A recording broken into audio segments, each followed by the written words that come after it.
It's time for Twit This Week in Tech. Alex Wilhelm joins us for the first time from TechCrunch. Georgia Dow is here, along with Tim Stevens from CNET. We're going to talk about the 30th anniversary of the Amiga computer, why it's now legal to listen in on a butt dial, and how to kill a Jeep on a highway. It's all coming up next on Twit. Netcasts you love. From people you trust. This is Twit. Bandwidth is provided by CacheFly. Pay as you go and start with 2 terabytes free by going to cachefly.com. Use the promo code TWIT.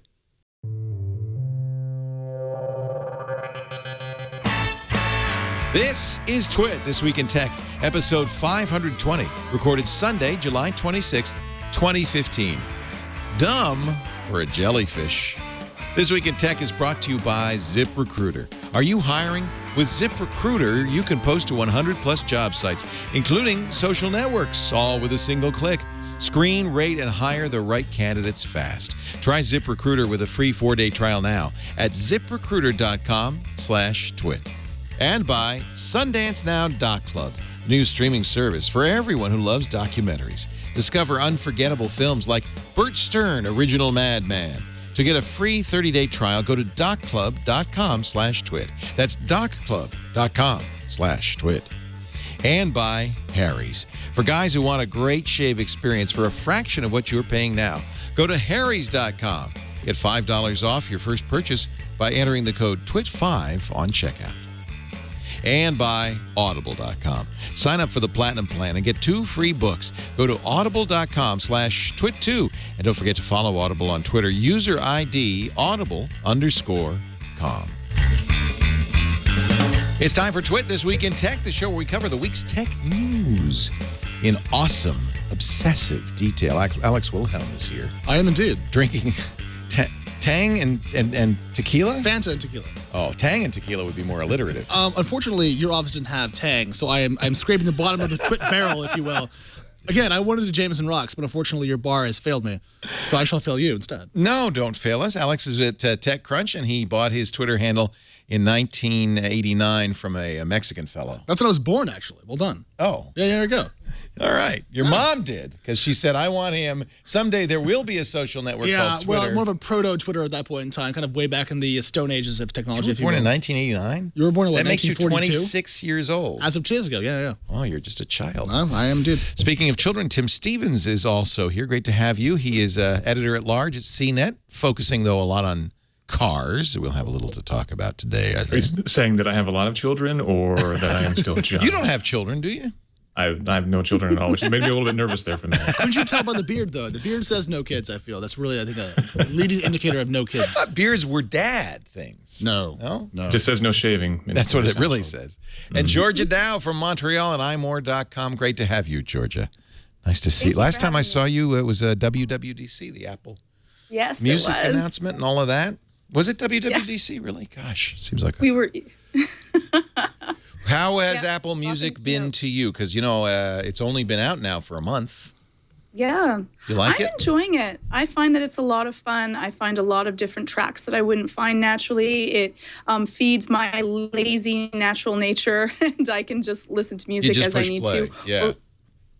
Or I just ask Siri to play something for me, and it finds any song that almost any song that's in existence that I would want to listen to. So that's great. Apple folks seem to say Siri is the kind of magic sauce for Apple Music. Because that's one thing that nothing else can do, right? If only it worked, though. Yeah. I mean, Siri, I feel like we've all had iPhones now for some time. Siri's been on them for a long time. And the experience hasn't gotten that much better, I feel, on an incremental basis over the last, 2-3 years now? Right. And so when people say it's a selling point, I'm like, pass. It doesn't function. But you wouldn't, I mean, what do you say to Siri, Georgia? I'll just say, play Smooth Criminal from Glee or something else. No. And it will find it. Oh, my God, wonderful. that's so wrong. From Glee? My God. Can we cut off her Skype stream? This is not going to work out. Georgia, we're going to wrap that. I was with you until you said Glee. I didn't know. It wasn't even me. It was Renee. It was Renee who showed me all this. You're a smooth criminal. It was Renee. I'm sneaking in your house late at night. Oh, that's no, please don't. Or it was Billie Jean or something. Billie but he Jean. showed it from like all the different all the different songs that it could just find just by asking. So even if you're listening to it from one of your favorite shows, it'll be able to figure it out, which is really neat. Surely it has Michael Jackson doing Smooth Criminal. Yes, if you ask for it, it will. That's one problem. A lot of music services. Actually, if you say, I want to hear the Beatles Nowhere Man, it'll go Nowhere Man. Right, exactly. Georgia, does it have Tool? Right. Is Tool on the service? Tool? Tool. I don't know. Is Tool, what is Tool? Tool, wait, what's Tool? Oh, is that's what they make wedding gowns out of? It's pink, like no, that's go screw yourself. Tool is an alt metal band that does a lot of prog rock, and they're not on Spotify, which is my main beef with Spotify today because there's no Tool. Georgia, can you ask Siri? Yeah, you do it on live for us if you could. I will. Should probably navigate you to a Tool. Siri, can I play Tool? Here's what I found on the web for Siri. Can I play Tool? And that's why Siri is bull crap. Right there. Found it on the what web. What song is it? Because there's so many ways that it's going to understand what Tool means. Right. So do you know one of their songs or the band? Look, if Siri can't figure out what Tool is in a musical context, then I quit. They're one of the biggest bands of all time. But no, it's not a musical context. Siri is in every context. That's not. Then it's bad. Like if it can't do what she wants, play implies music. Tool is one of the biggest bands. Say of all time. say it this. Should be able to do that. Can you say Siri play Tool, Prison, Sex, and Sober? There we go. Siri, can you play Tool, Prison, Sex, and Sober? I just wanted to hear her say that. Dangerous. For people who don't know, those are tracks off Tool's first album. So. No, could not find it. There is no Tool. It's not unusual that Spotify, if Spotify doesn't have it, that Apple Music wouldn't have it. No, I agree with that entirely. Because it's probably Tools saying you can't have it. Certainly, but I think people say Apple Music is better in some way. It has more. Well, it might. Apparently it doesn't, because the one thing I can't find on Spotify is that. And if they don't have it, why am I going to move my playlist over, give them different money? Like, just no. Right. And there is voice search on Spotify as well. You can do the same sorts of things there, especially if you're using something like Android Auto. You can do, say, play me something by so-and-so, and it'll play it. Actually, and I said in the past that you couldn't upload your music collection to Spotify, but somebody's corrected me on that as well. Right? You can. I honestly don't know. I've never tried that, to be honest. Yeah, I didn't. I always just go and find the things that I want and play them. I thought you couldn't. No, you can. You can, though. You can. So that was one real differentiator, I thought. The Google All Access and iTunes Music will include your existing record collection along with their 30 million songs. So if you had Tool ripped, you'd have it in there. Yeah, but I feel like we were sold the premise of like streaming music is the future. No longer keep that stack of CDs. Don't worry about your files. Just have the application and you're good to go. So given that's a 99.5% solution, I'm not going to go to the record store and buy a bunch of Tool albums, rip them, and put them online because it's the one band I don't have. I feel like they should just solve that problem and get to 99.95%. But again, I think you have to blame Tool for that. Tool are a bunch of tools. Yeah. There you go. Tool that. There you go. Yeah. Please don't ban me. Jim Dalrymple of now you're never going to get it. Jim Dalrymple of Loop Insight wrote a screed screaming at Apple Music. Now Jim is an Apple guy. I mean, he loves Macintosh, he loves Apple, but he said that's it. I'm not using Apple Music anymore. It lost 2,400 of my songs. Mostly, oddly enough, Ozzy Osbourne and Black Sabbath. I thought it was 4,700 songs. Well, it was a lot. But anyway, the update on the Loop is that Apple. But see, you're going to get special help if you're Jim Dalrymple. Apple worked with him, and they got all but a few hundred back. In any event, doesn't sound like a good experience. Jim will join us Tuesday. We'll find out. That he is definitely an Apple lover, but obviously he's more of a music lover than an Apple lover. He's also a beer lover, so I wonder if there were ever an Apple beer service that lost some of his beers, where that would rank in there. But certainly music seems to rank higher than Apple in his priorities. And rightly so. Happy 30th anniversary to this. Ugh. Do you know what that is, kids? This is what Mom and Dad used to play with late at night after you were asleep. It's an Amiga. 30 years ago on Friday, the Amiga came out. Let me play the promo video from 1987. You are about to step into a brave new world of power, performance, and productivity. Made possible by the new Commodore Amiga 500 home computer. Look at that. That's made on it. That's not for the ride of your life. Wow. Stand back. I am the Commodore Amiga 500. I am the ultimate home computer. So easy to use, with powers and abilities far beyond anything you may have ever experienced before. I am dazzling graphics and animation, a home office productivity wonder. I am extraordinary home video production and special effects, a versatile composer of thought as well as music. I am arcade quality games in stereo, a teacher of fact, and a teller of tales. I am 512,000 bytes of Oh, pure smoke power, machine. I like it. expandable to 1 Yeah. full megabyte of internal memory. Oh, man, Superman. Motorola 68,000 Take that shirt off, microprocessor, a built-in 3.5-inch disk drive, and a floating keyboard with 10 Built-in function drive. keys How and dare a they. numeric keypad. Roguish dogs. Versatile, easy-to-use menus and pull-down windows make me adaptable to virtually every goal and aspect of your life. At the touch of a button, at the click of a mouse, I am yours to command and control at a price you can afford. This is a long ad. Everything you ever thought possible. Yeah. Can we talk about that? You know what? It's 9 minutes and 32 seconds. I don't think we're going to watch the whole thing. Can we cut it off and talk about it? Because I feel like we're going to be here long enough to all die. But I am the Commodore Amiga. Well, actually, when you I was said going to say that doing that voiceover was was, a- my first job at I actual, know, really. actually, so, There was a I've got arcade quality graphics. an event at the Computer History Museum on Friday celebrating the 30th anniversary of the Amiga. And, we're laughing at it, but we've come a long way in 30 years. But this was really a breakthrough when it came out, the graphics particularly. I love how the ad structured is this kind of like sci-fi, smoke machine, 80s rock band kind of event. And now it's all like Apple ads that are like, Apple, it helps you find your car. They're so cool, though. Yeah. They're so hip. And this is the opposite of cool. This is hot. Wow. Okay.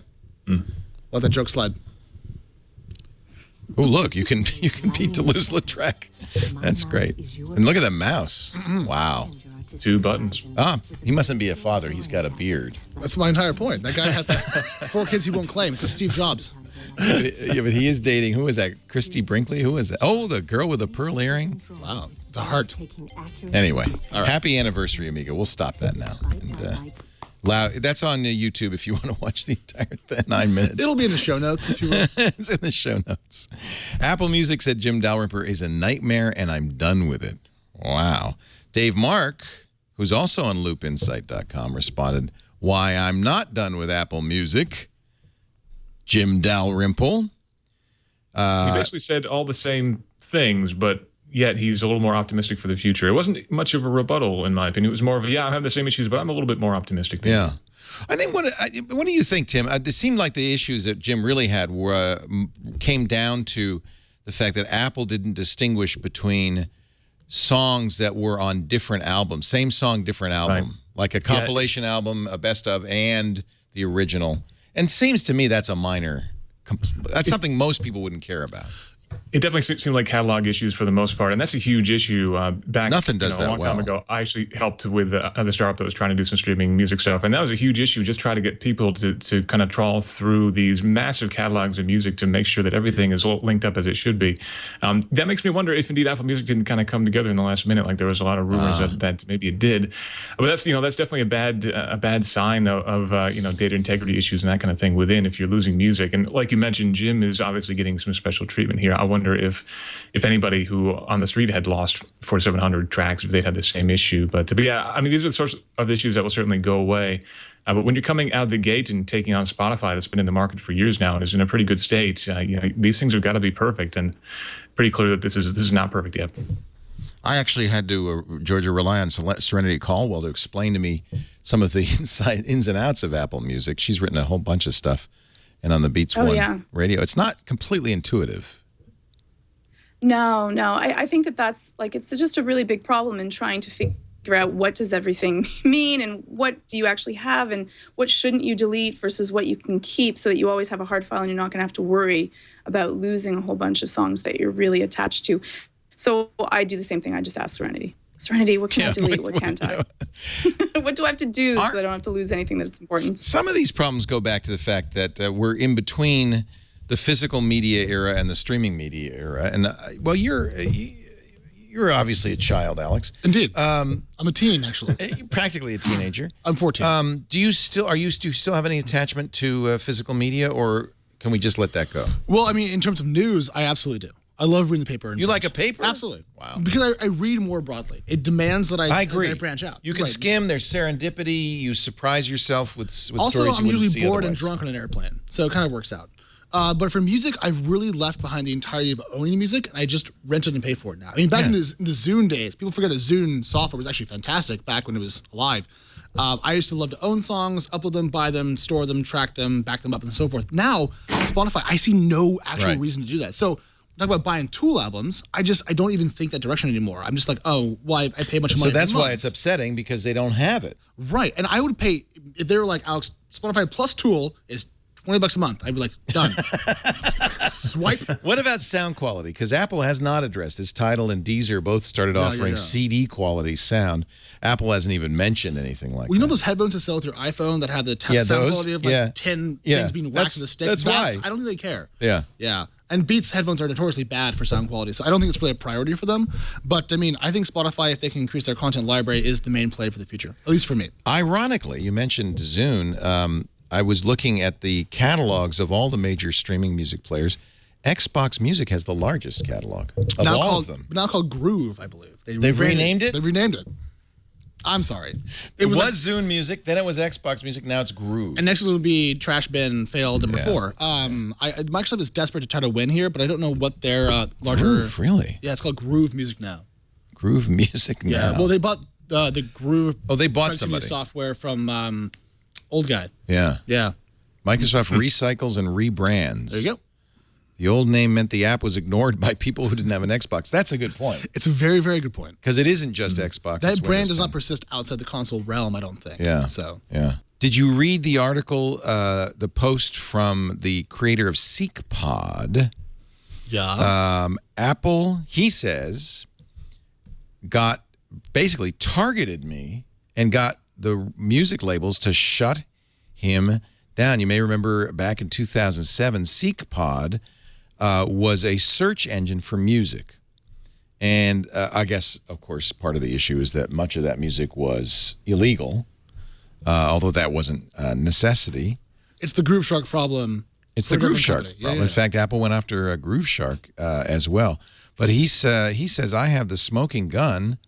I was told by Warner Music that Steve Jobs had a meeting with them and said that streaming music services like SeekPod are going to be a problem if we're going to make a deal with you. So this is a problem company that needs to, quote, be addressed, end quote, by Warner.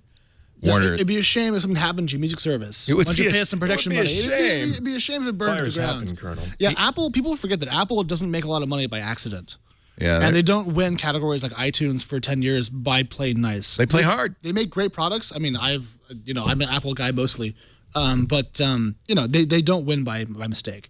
And so in this case, this beautifully written story actually lays out the history of how SeekPod was essentially wrecked by legal fees and so forth, and how they couldn't survive. They were sued for, what was it, $40 billion at some point in time, which was a ludicrous quantity of money. They wanted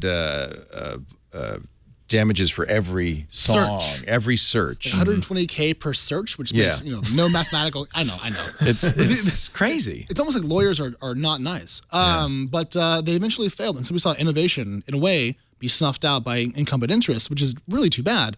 Although iTunes was revolutionary at its time, it certainly shows how they protect that franchise with the heavy weight of $40 billion lawsuits. Yeah, so. I mean, I've had conversations. Of course, we've had Rob Reed on, who was at Rhapsody. I've had conversations with many companies who have found themselves in the music industry's sights, and it's not pretty.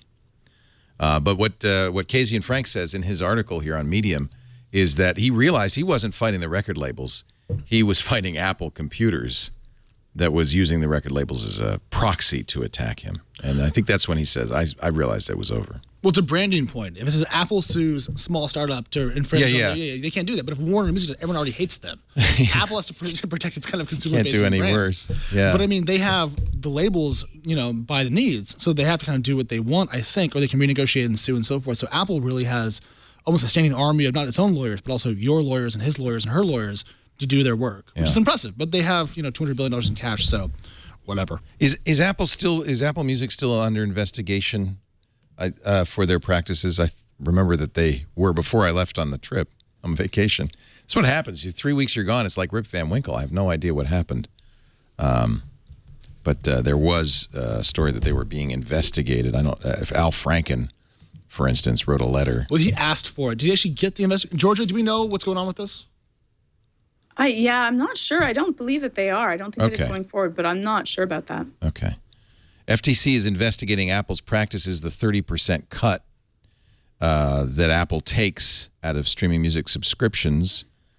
which forces competitors like Spotify and Pandora to either charge higher rates or lose an amount in revenue equivalent. In other words, the record labels say, hey, we're getting 70% from Apple. What about you, Spotify? So Franken is actually piling on. He's written a letter to both the FTC and the Department of Justice saying Apple's also saying Apple is anti-competitive. So that there is an investigation on. He does this every single week, though. Yeah. Franken is infamous for the amount of press releases he puts out demanding things. It's part of his PR strategy. So I'm never quite sure to take it seriously or just kind of disregard it entirely. You have to wonder when you get a letter from a senator, how does that oh yeah, thanks, Al, or do they take that more seriously? Come over for lunch on Tuesday. We'll talk about it. Yeah, right. We're gonna take frame it. We're gonna take a break. You guys had at iMore. You guys had a round table discussing the Apple Watch 3 months in. I'd love to hear your thoughts. Georgia Dow is here from iMore.com. Sure. Also with us, Alex Wilhelm from TechCrunch, Tim Stevens from CNET, the week's tech news on the table. Our show today brought to you by ZipRecruiter. If you're in business and you are the person responsible for hiring, you know that it can be an onus, a challenge. One of the nice things about the internet, though, is it makes it a little bit easier thanks to all these job boards. But which board is the right board for you to approach? Where is your next employee coming from? With ZipRecruiter, you don't have to worry about that. You'll post to 100-plus job boards with a single click of the mouse, including social networks like Twitter and Facebook. I like that.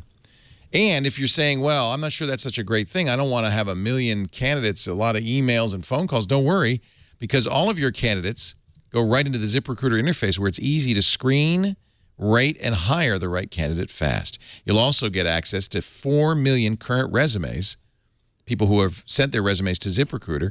That means you're going to find somebody fast and the right person fast. And isn't that, after all, the most important thing? Hiring is tough. You want to do it right. Hire the best people. Turns out summertime is a pretty good time. You would think a bad time, but no, because your competitors are on vacation. And so those quality candidates who are applying for work right now, there's not so much competition for them. This is a great time to take advantage of ZipRecruiter. We got an email from Rick. He's a happy ZipRecruiter client. Said, quote, I had a great experience using ZipRecruiter. It was so fast and easy to input all my information and have it sent out on the web. I had replies from highly qualified individuals, and this is the key, within 24 hours. I'd highly recommend this service to anyone wanting to expand their business. Over 400,000 businesses, including Twit, have used ZipRecruiter. You can try it for free, 4 days free, right now. ZipRecruiter.com/twit. ZipRecruiter.com/twit. Post to 100-plus job boards with a single click of the mouse. Alex, you're not wearing the Apple Watch. How can you be part of the group if you're not wearing the Apple Watch? Oh, I'm the cool one, actually. Oh, okay. Yeah. Tim, are you wearing an Apple Watch? I'm wearing no watch at the moment. Watch I'm at more all. of a Pebble Time wearer at the moment. Oh, you like the time? It's okay. I've been wearing the Android. I went back to Android. Well, the Apple Watch on vacation, but I'm wearing the LG Urbane. But Georgia, I know you're wearing an Apple Watch. I am. I'm wearing my Apple Watch. There you go. Ooh, wait a minute. That's styling. What are you doing there with that? Like that? Like that? That's a Swarovski bracelet. It gives it a little bit of bling. And so it's a lot of bling. The Apple Watch is a little bit, it's for femininity. It's lacking a little bit there. So that's pretty cool. Now you're an athlete, so is it because of, and so is Serenity, of course. I don't know so much. I guess Renee's an athlete too. You guys are all in great shape. So that's some of the advantage. Peter Cohen's definitely not an athlete. He actually trains a lot, and he also has been watching his weight and using it a lot for keeping his fitness tracking. And I think that out of all of us, he, utilizes all of the fitness that's the most. He really enjoys that it reminds him when he needs to take something, when he needs to do something, and keeps him on track. I find for me, because I do contact sports where I'm versus another person, I cannot actually wear my watch during that period of time because I could injure them with it. So, which is not allowed. I could injure them with my body, that's allowed, but I can't injure them with my watch. Not allowed. So how much per day do you wear the Apple Watch? Like on an average day for you, is it like 8 hours, 10 hours, 12 hours? What's the usual mix, if you will? If I am at work, I use it constantly. So if I'm out of the house, I use it almost all the time. If I'm at home, I usually don't have it on. So at home, I don't want to be bothered or notified or deal with anything. I want to shut off. So I don't have my phone on. It doesn't ring. I turn my phone off, and I usually leave my watch to charge. So rarely do I actually use it in my home. Charging is one of the issues. I've not had any problems with it. It easily gets through the day with a lot of juice left. But Lisa, who exercises, people who seem to exercise with the watch on, especially the 38 millimeter, claim that they're having trouble keeping a full day's charge. Have you seen that? Right. Well, it's going to be using the heart rate monitor, so right. It's more active when you're training. Right. Plus, it's smaller, so the 38 is smaller. So because of that, it's going to be, the battery life is not going to last really as long. But I usually have it that it has an extra 30 or 40% by the end of the day. It's for me, funny. So I don't really. Peter Cohen says he likes the activity monitor. He likes being forced to stand up. But you and Rich and a number of them say that's the worst part. I don't want to be nagged. The first thing I turned off. Yeah. The first thing, it just mocked me. I was like, no, it's not happening. So I turned that off right away. The stand-up thing seems like an afterthought that wasn't really well thought out. Because it always happens at 10 to the hour. Right. Right? Yeah. And I just told Lisa, just go like this, wave your arm around, and then you get a little ding after a minute, and you're happy. You don't need to stand up. You don't have to. It also doesn't seem to be paying attention. If I'm working out, it still says stand up. Right. It doesn't count towards your standing up if you're, working out. Okay. You have to stand up again. It's an elaborate troll against tech bloggers because we're always sitting down, and so I feel like it was designed just to annoy us. Actually, I don't think you're far off, Alex. I think it's probably Apple subtly saying, we know you're all a sedentary bunch. So the best thing we could do in a watch is to get you stand up for 1 minute an hour. I was not born for exercise, sir. That was not why God made me.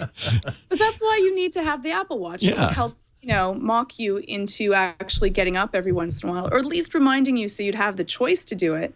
I think that the one thing that I really would like to have changed is I would like to have the option to have the low power and always, like, the watch fails as a watch for me. That's the problem with my Apple Watch, is that, if I'm in session or if I'm in a meeting with someone, I cannot, it's really hard to flick my wrist or tap my screen without someone noticing that I'm checking the time. A little distracting, yeah.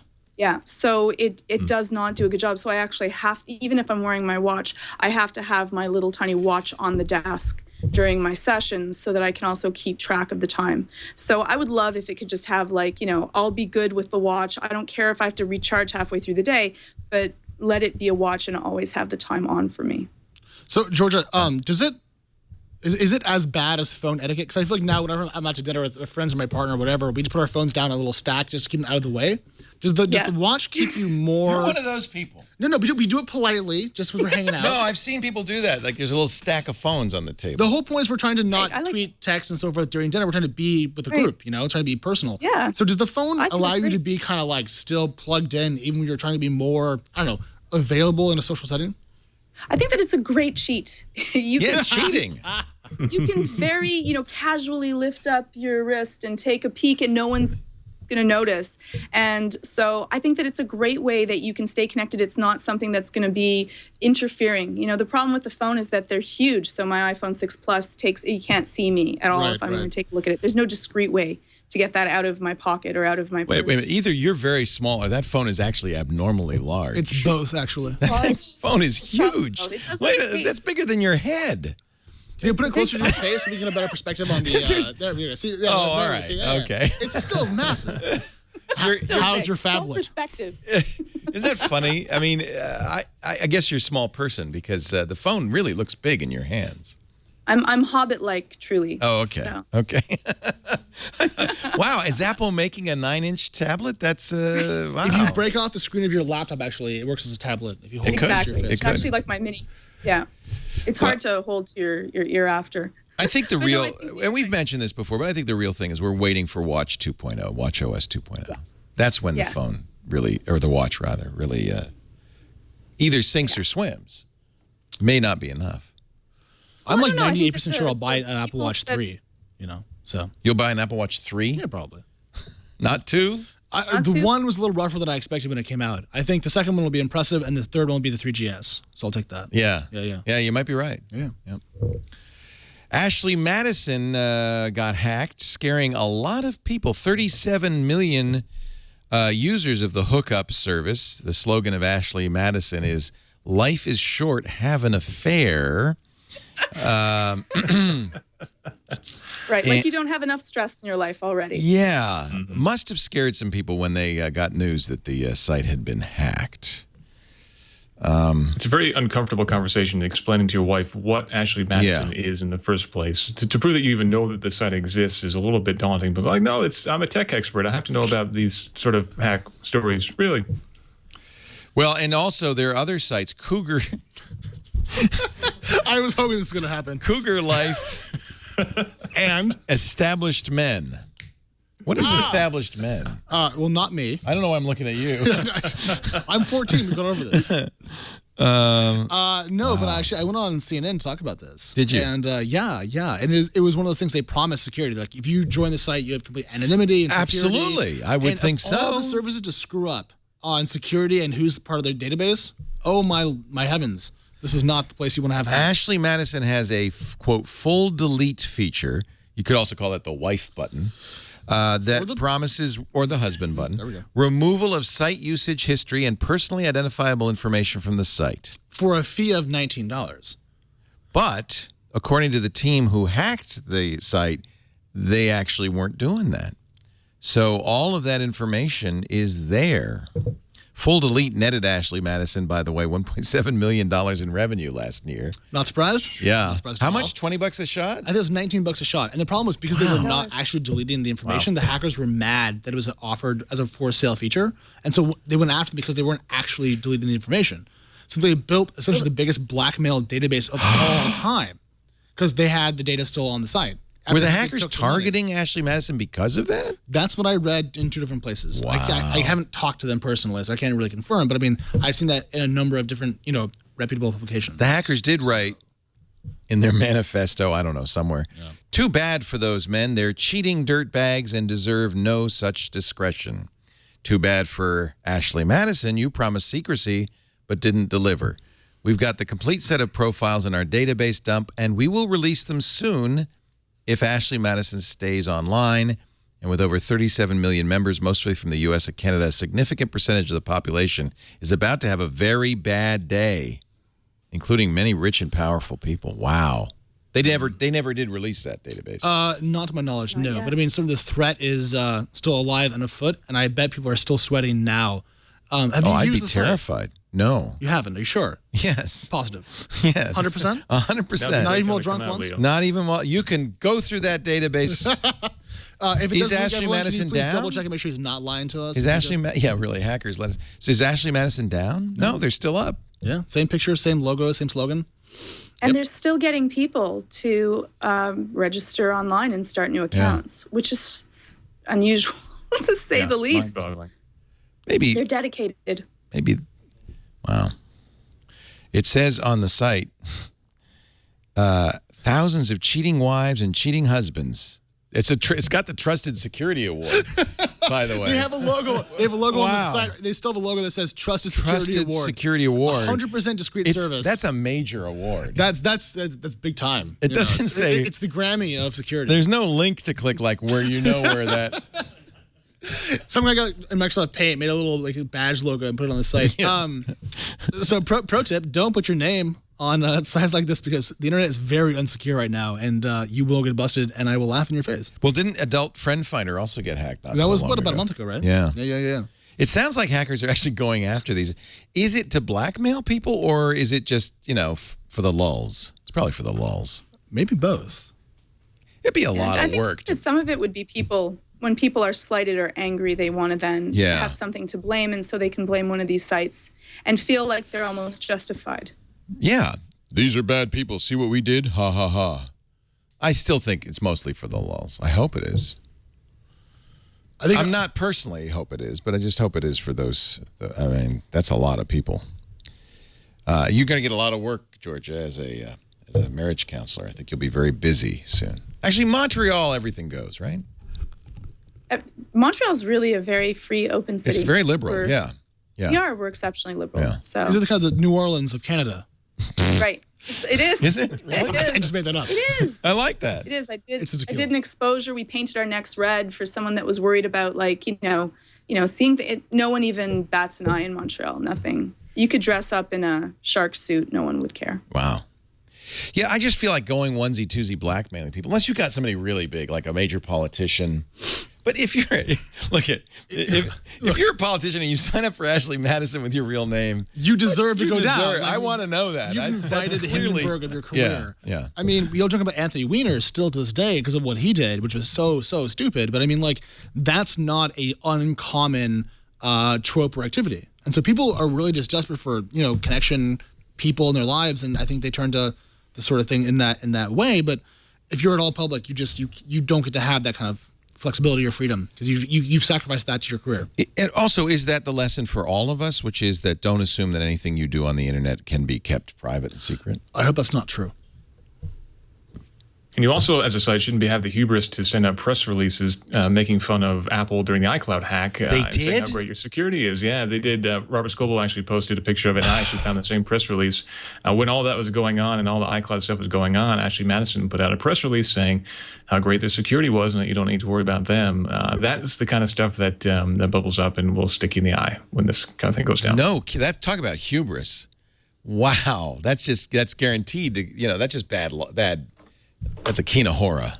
That's not a good thing to do. All right, we're going to talk about the GPAC, and I'm sure that Tim Stevens has a few things to say about that, speaking of hackers. Big recall, too, for Fiat Chrysler. It's going to cost them a lot of money. But before we do that, I want to talk about some of my favorite entertainment online, documentaries. Do you like who doesn't like documentaries? Everyone does. It's like looking... Okay, tell me if I'm nuts here. Georgia, you're a therapist. Yeah. When I walk down the street at night and it's dark and people's houses are lit and the curtains aren't drawn, I look in the window, right? Right. Everybody does that, right? Right. Not because we're voyeurs. Well, we are. We're a little voyeuristic, but we're really interested in the lives of others, right?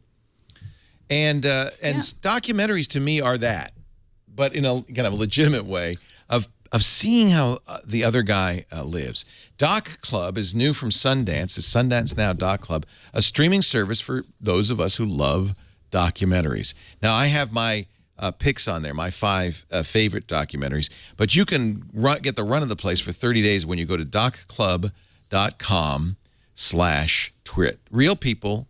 There's one on here that I'd found, and I don't know how I found it, but I loved it. It's called Deep Water. It's the story right after Chichester did his solo around the world sail, right? This became all the rage. And Great Britain, I think it was The Guardian, decided to have a competition of solo around the world sailors. But one of the people who signed up for it was a complete amateur sailor. And the story that comes out of it is amazing. The movie's called Deep Water. He ends up kind of pulling over and just waiting, and then he skips. It's incredible story. Spoiler alert, Leo. Yeah, sorry, spoiler alert. Actually, I didn't tell you the big spoiler, but that you'll have to watch it for that. It's a shark. It's a shark. Really, I like sailing, so this is a great story. If you like crossword puzzles, wordplay, which is not only is it a great story about the crossword puzzle competition, but it features the puzzle designer Will Shortz from the New York Times, and it's just fabulous. It starts off with Will reading letters he gets every week from people who say, "You are a bad man. That clue was too hard." It's really fun. DocClub.com/twit. There's a documentary for everybody. And it's I like it that they ask a lot of people for their picks, their recommendations. People like Susan Sarandon and Ira Glass. They have lots of fun stuff. That's one of my picks, Hero Dreams of Sushi. Oh, Hero Dreams of Sushi. That's amazing. That is so good. Even if you don't like sushi, you just have to watch because it's so impressive to see someone who is so precise and expertise at their skill. And I think you would love sushi at the end of it. There's a slow motion sequence where they go through the whole meal in loving detail. And man, my suggestion is you get some sushi during this movie because you're going to be hungry at the end. It is awesome. So for Twit audience members, here's your chance. You can at least see this, 30 days free. Sundance Now Doc Club. Go to DocClub, DocClub.com/twit for your 30-day free trial. Is it available in Canada? I think so. I don't know. You should try Georgia and see. I want to go on that boat thing. Can we do that as like a big family here? Just get on a boat and go around the world and see how it goes? I like the idea. You want to do that? How big is your boat? I don't have a boat. You don't have a boat? No, I like to sail, but I don't have a boat. I'm thinking of getting a boat. How big? How big do I need to get? 150 with 2 decks and a helicopter pad. That'll do us. Wet bar, 1 jacuzzi, 1 submarine. We're off to the races. All right. I'll say that. Let's see how the Ashley Madison lawsuit goes, and I'll let you know. Your settlement time. All right. Let's talk Chrysler. We talked about this on Security Now on Tuesday. It's a fascinating story. We had talked before about the insecurity of automobiles. One of the things most auto designers have done is, even though they have 2 computer systems, an entertainment system and the system running things like the brakes and the ignition, and one would think, and they certainly say, that these systems are separate. It turns out, in fact, they're not. That almost all of them are on the same bus. They use CAN bus because it's cheap, not particularly secure. And that means that if you can get into the entertainment system, you perhaps can get into the car's operational systems, and that can be a real problem. We've seen hacks before with people who have physical access to the car, but Charlie Miller, who you'll remember from the Pwn to Own contest every year, he's the guy who wins big bucks hacking the Mac every year, has demonstrated a remote hack. He was able to hack a Jeep, in this Wired article, remotely from his living room, sitting on a couch. Turns out the Jeeps, like many cars, have 3G access, in this case from Sprint, and they were able to figure out what the IP address was for every car, where the car was located, and then using undisclosed software, apparently they're going to try to tell the world at DEF CON. We'll see. I have a feeling they'll be prohibited from doing that. Yeah, I'm very impressed by this, underscoring the dangers of the Internet of Things kind of movement we have right now across all sorts of other forms of electronics, cars, toasters, whatever. People don't realize there's a risk built into each one of those connections. Until we have better, I think, larger end-to-end encryption, this will keep happening. But Tim, you're the expert here, so let's go. Yeah, I mean, anything online is at risk. There's still a lot of question marks about this story, and they haven't exactly proven yet that they can do this without any physical access to the car. That's the big story, because before this demonstration was run, they had plenty of time to do whatever they wanted to with this car, within the car. And that's what question. Fiat Chrysler said. It said it would require physical access to the car. Right. If you can do this without physical access to the car, that is that's horrifying. That's really bad. But if you have to get into the car and do something within the car to open up the door for this kind of an attack, that's a little bit better. And that's what Fiat is saying, that there needs to be physical access. But they're saying that they didn't need physical access at all. That's what remains to be seen. That's what I'm hoping that we find out when they do a better demonstration of this. But yeah, absolutely. There's supposed to be some sort of a hard firewall between the infotainment system with the radio and the heater controls and all that stuff, and the CAN bus network, which actually controls the power steering, the brakes, and everything else. And if you can bridge that gap, then at that point you can steer the car, because most cars, quite a few cars anyhow, have electronic power steering, which means the computer can actually turn the wheel. There's certainly boost for the brakes, which is built in. A lot of cars have throttle by wire, which means the computer is controlling the throttle too. So the computer can steer the car. It can change lanes. It can certainly stop the car, or it can disable the brakes too if it wants to. And that's definitely a very scary notion, with the idea that a hacker could get into the car. But again, the big question in my mind is, can they do that without having to get into the car in the first place? And if someone can get into your car, they can do all sorts of bad things today. Yeah, once somebody has physical access to any computing system, well, all bets are off. Exactly. Right? But Tim, do you think they require physical access, or do you think that's more of a canard here? I think they probably do at this point, because I don't know how they would learn to identify that given car without having some kind of access to find it. I'm guessing that all they probably need is a key out of the ECU or something like that, some kind of an identifier to basically figure out what this car is, and probably a security key. I bet that's all that they need. But I would be very surprised if they could do this, if they could basically be sitting on the side of the highway, watch a Jeep drive by and click a button and take it over. Yeah, for noobs, what's ECU? Sorry, the ECU is the computer that actually is controlling the works within the car. And so within any kind of security system for cars, for example, any kind of a wireless key system has pretty simple but sophisticated enough series of keys that get passed back and forth, digital keys, that is. So when you hit the unlock button on your key, the car unlocks. And that's pretty hard to actually hack, but if you can get in to the car, you can figure out the sequence of numbers that are generated to drive those keys. At that point, you can unlock that car at will, pretty much. Same basic idea, I would think, for the wireless connection. I'm guessing there is some kind of an encryption key that's involved that is stored within the ECU or somewhere within the car itself. I'm guessing that they had to get into the car to find that key. I could be wrong, but that's my guess. So the risk it's a very large risk, but one that's smaller than it sounds on the front-facing camera. If somebody has physical access to your car, they could put sugar in your gas tank. I mean, it's not hard to cause problems with a car if you have physical access to it. I presume that they claimed they didn't, or they didn't need to. They did, in fact, have access to the author's car, and I presume that they're waiting to DEF CON. This is often what happens. Certainly Charlie Miller's MO is to hold off on the big reveal until, the big reveal. I wonder if they'll be allowed to present at DEF CON if they really do have a method to do this. Yeah, I wonder too, because this is a step beyond a computer hack. This is a step beyond taking over someone's browser. This is definitely creating something that could threaten the lives of a lot of people. This is a very limited access. It's only Chrysler cars with Sprint connections and an 8.4-inch Uconnect navigation system. Well, but this hack. Right, exactly. This hack. What else is at risk here, Tim? Like, is this going to be pervasive across all Chryslers, all Porsches, Fiats, whatever, or is this more of a constrained to one kind of make of one company? It seems to be tied to that Sprint connection somehow, and I don't know exactly what the details are there. Again, they haven't given us a lot of details of exactly how this works, and I'm definitely very much looking forward to seeing what goes down at Black Hat too. But it seems to be tied to that Sprint connection, and as of now, the recall only affects those Chrysler cars with that 8.4-inch navigation system, which is an upgrade. So I'm guessing we're talking a very small percentage of Jeeps at this point. But again, if indeed this is a hack that can be applied on that system, if it applies to every Sprint connection system, then that's almost every Chrysler that's being sold today. So there's, again, there's a lot of questions that are involved at this point that we don't have the answers for. It's certainly serious enough that, Chrysler decided to put out a recall for those cars. 1.4 million cars, every car with a Uconnect system.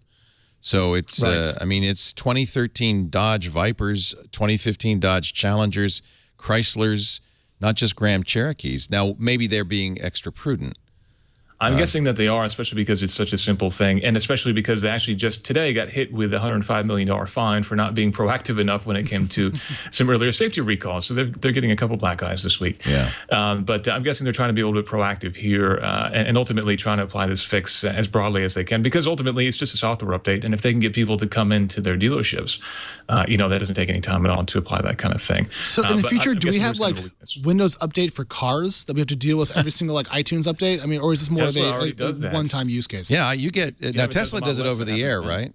Right, and then it happens in the background. It's not the kind of thing that you even really necessarily know about. You might boot up your car one morning and find out that you've got new features that you didn't have the day before. So that is already happening on that front. And Tesla, Tesla's made a huge investment in security. I think it was last year they went to Black Hat and they sent a recruiter there and basically said, hire us 30 dudes from Black Hat because we need some help. And that's pretty much what they did. And because there were a lot of stories about Tesla exploits last year.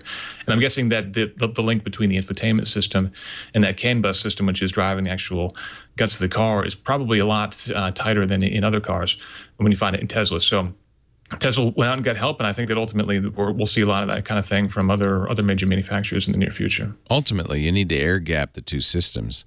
I remember talking to Ford and Alan Mullally telling me they had not necessarily air gap. See, this is the issue. They said, "Oh no, the Ford Sync is separate from the car, the telematics and the stuff that runs the car, but separate." I mean, really, the best separate is two separate buses. There's no physical connection because you can't always rely on software to do this. 2 U.S. senators have introduced a bill to set standards on vehicle security, and would also create the bill would also create a security rating system for cars, which is not a bad idea. So you could actually see, among other things, how safe is this? But do the senators actually know enough about security to kind of help put together legislation that would actually allow for that to be decided, or are they kind of hacks? I'm a little it's a lot skeptical. different than driving a car into the wall and seeing how well it does. Just about anybody can figure out a good way to do that. Unless they again go to Black Hat and hire a bunch of people to make this work. I have a lot of doubts that this sort of program could be successful. But ultimately, I do think that the industry needs some kind of oversight, whether it be some kind of a standards body that they themselves create, or short of that, the government may need to step in and make something happen. But, there's definitely been a lot of talk about how these systems are very, very strongly not linked at all. And I think this story proves that there is some kind of a link, even if you need physical access to it. There shouldn't be. On Sync in particular, you can get access to some of the car's data from Sync apps, for example. Sync apps can read the vehicle speed and things like that. So that means there is at least, there is at least a read-only portion of that communication going on. But as we've seen in many hacks before, read-only doesn't always stay read-only. I think Fiat's going to have a trusted security award after this patch. Yeah, it's really that same thing from Action Madison, but applied to your car. And then when I hack your car, it tells me that I cheated on your wife. It's great. It's perfect. It's really like a one-to-one connection there. Did you started saying something? Oh, well, the best thing about the senators is that they're saying that also you'll have to have a window sticker on new cars that will rank your security and privacy protections. So you're going to get a little ranking before you buy a car, so at least you'll know what exactly. Well, we joke so much now in tech about software eating the world. I mean, this is software eating us. Like, 'cause we're not building it properly and effectively and safely enough. And so I feel like we're paying the price for moving quickly without proper security. And that's a good thing overall, because we're building new stuff. But also, we know these black hat guys, we're going to be kind of out to lunch, I feel. Yeah. No, it's a huge problem. We build it first, and then we ask the questions of what are the security measures that we have to put in place afterwards. And it really should be the other way around. You can go to driveuconnect.com if you are driving a Fiat Chrysler with Uconnect. Enter the VIN and check for updates and download those updates onto a USB key or take it to the dealer for the update. Yeah, your car dies. You didn't forget to do the oil or the gas. You forgot the USB key. That's what I look for in the morning when I go on my commute. I think to myself, where's my USB key? No, I feel like that's kind of a lame way to go about this. If Tesla can do OTA updates for firmware, then I feel like everyone should be able to pull off the same thing. There should not be the size of the problem that it is. Yeah. Well, I think part of the problem is that, and Tim, I'm sure you agree, that cars are designed in a kind of a different time frame than modern computer technology. It takes a long time to make a new car. At a 4 or 5 year life cycle or design cycle, I should say, for a new car to come out. And that's a very long time. So, you can imagine where smartphones were 5 years ago, and that's what they were basically designing against. There's been a lot of progress in the past couple of years where manufacturers are doing a better job. And things like Android Auto and CarPlay are making that easier too. But ultimately, they're living in this very closed ecosystem where they're used to having, all the keys to the castle and no one has any insight into what's going on. And so, it's very much like the earlier days of personal computing, where when the first hacks started happening, these manufacturers were angry because these people were playing with their sacred systems. That was very much what Chrysler's response was like. These guys shouldn't be playing around in our systems because it's dangerous. Well, people are going to do it. They haven't had access to do that in the past, but now people do, and they're going to make it happen. And so it's going to be an eye-opening experience for a lot of these manufacturers. And I hope they follow Tesla's direction and go out and hire the best hackers that they can and tell them to go crazy on their systems, because ultimately that's the only way that these exploits are going to be found. Yeah. And as we get CarPlay and Android Auto in our cars, this might, instead of making things better, make things worse. Ron Amadio was on Twig this week talking about his review of Android Auto. And one of the things he pointed out, yes, you can plug in your modern Android phone and be able to use it on the screen, but the software running on the car, he found, at least one of the cars he was using, was Gingerbread. That they were using Android for the multimedia system in the car running, I guess it was a Hyundai Sonata, 2015 Hyundai Sonata, running Android 2.2. What year was that out originally? Android 2.2 is, I think, 4 or 5 years old. But that's exactly what you're saying. That's the cycle. They probably, that was the latest thing they had when they started the design of this car. Yeah, and they basically standardize things within companies so that they can kind of plug in whatever the latest and greatest is toward the end of the design cycle of these cars. But ultimately, a couple of years ago, Hyundai probably thought they were doing this hot new thing, and ultimately, they kind of were, that they had half of it right. The Android idea was right, but ultimately, the specific implementation is wrong. Whether or not Android Auto and CarPlay prove to be security risks, that remains to be seen. The penetration of those two systems is so small right now that we've got a long way to go. In theory, those systems are not making any connections to the car except for things like GPS location and speed, and that's about it. But hackers may find a way to get into more vehicle information through those systems, and that could be another door into the system too for hackers. Apologize. It's not 2.2. That's Froyo. It's running Gingerbread 2.34. Right. We're sorry, everyone in the chat. Sorry, we have to apologize. Our Android history on the cloud is not absolutely perfect. We'll sell you our children. But Ron says if it feels like a crappy 2011 Android tablet, it's because it is a crappy 2011 Android tablet. Yeah, but Tim, if people keep using Android in cars and they're always so far behind in terms of what's new and what's safe, doesn't that always represent a security flaw or risk portal? I mean, I feel like you can't get away from that using 4-year-old open source software. I almost prefer you use QNX or something, right? Yeah, it certainly depends. And QNX is certainly the foundation for quite a few of these systems. And, Sync was originally built on Microsoft's Windows Embedded, which, for all its pluses and minuses, at least that is a pretty closed system. But now they've switched over to QNX as well. But ultimately, that's just, just the foundation. At that point, you got to build everything on top of it. And it's what you build on top of it that really exposes you to these sorts of risks. I'm inclined to think that Android Auto and CarPlay are going to be very secure systems and ultimately probably a lot more secure than what these manufacturers could come up with on their own, because Google and Apple both have faced these sorts of challenges for years now. So I think that those things are going to be pretty solid. And ultimately, we're not far off from the point where nobody even really cares what these systems are doing, so long as you can plug your phone in and so long as you can get CarPlay. So long as you can do that, most people are going to be happy and they're not going to be using those systems anyway, I think. Do the teams building out these integrations inside of cars actually have the expertise to understand how security works, or are they more just grafting on Android to their cars with a bad touchscreen? Do they have the expertise, or are they more just charlatans? It definitely depends on the company. Companies like GM, for example, has made a lot of hires from the consumer tech industry. They poached a lot of people from HP, for example, on WebOS, from Google.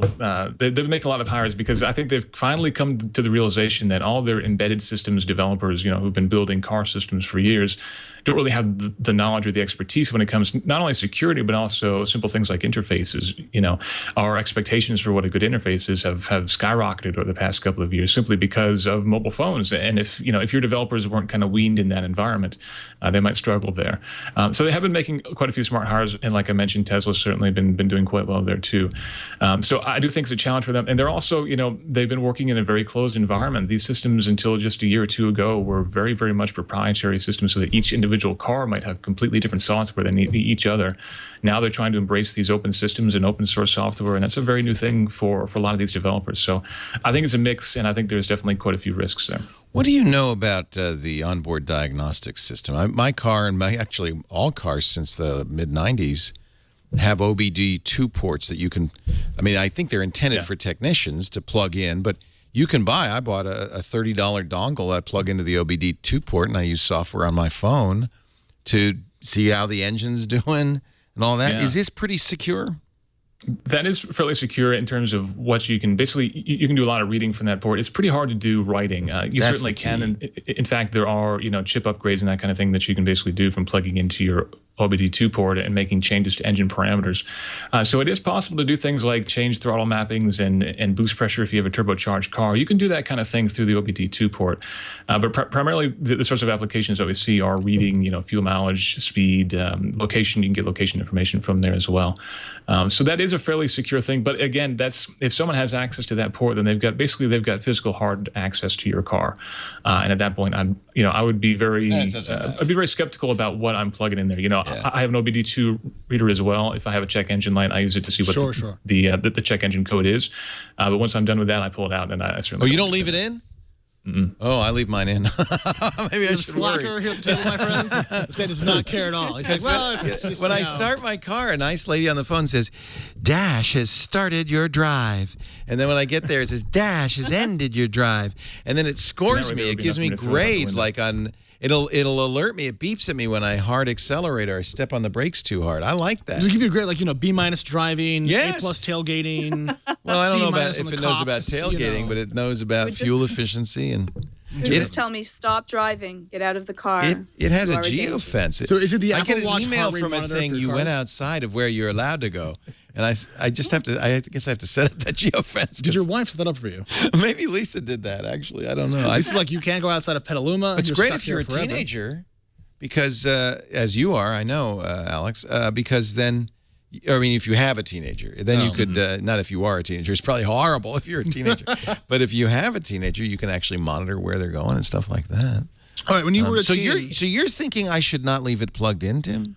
I wouldn't worry about that so much at this point. I think you're probably okay, but definitely keep an eye on the news and see what's coming up, because that is definitely effectively creating a physical access to your car, some sort of physical access to your car. Right. And that's all that a lot of hackers would need to get in there and, for example, pull down information about the wireless keys that I was talking about before. With that kind of thing, they could find out basically do a man-in-the-middle attack on your wireless key. I figure if somebody's got access to my car, they're going to bring their own OBD2 device. They definitely have the tools on hand to pull it off. If I leave mine in. And again, they could crawl under the car and they just cut. That's why I have one of those mirrors, so I can look under my car before I get in. Smart. Yeah. Do you really? No. What do you think? He's checking for IEDs. We all know Petaluma is Baghdad. Come on. Let me scan safety here. first. A-team, I think. And stuff. Scanning around. We were talking about QNX. There's good news for BlackBerry. In honor of Georgia Dow, our Canadian, will do a little BlackBerry news. It's been a long time since I've said that on the show. Before that, though, by the way, thank you, Georgia, for being here from imore.com. Thank you for having She me. lives in Johnny Ives' white room.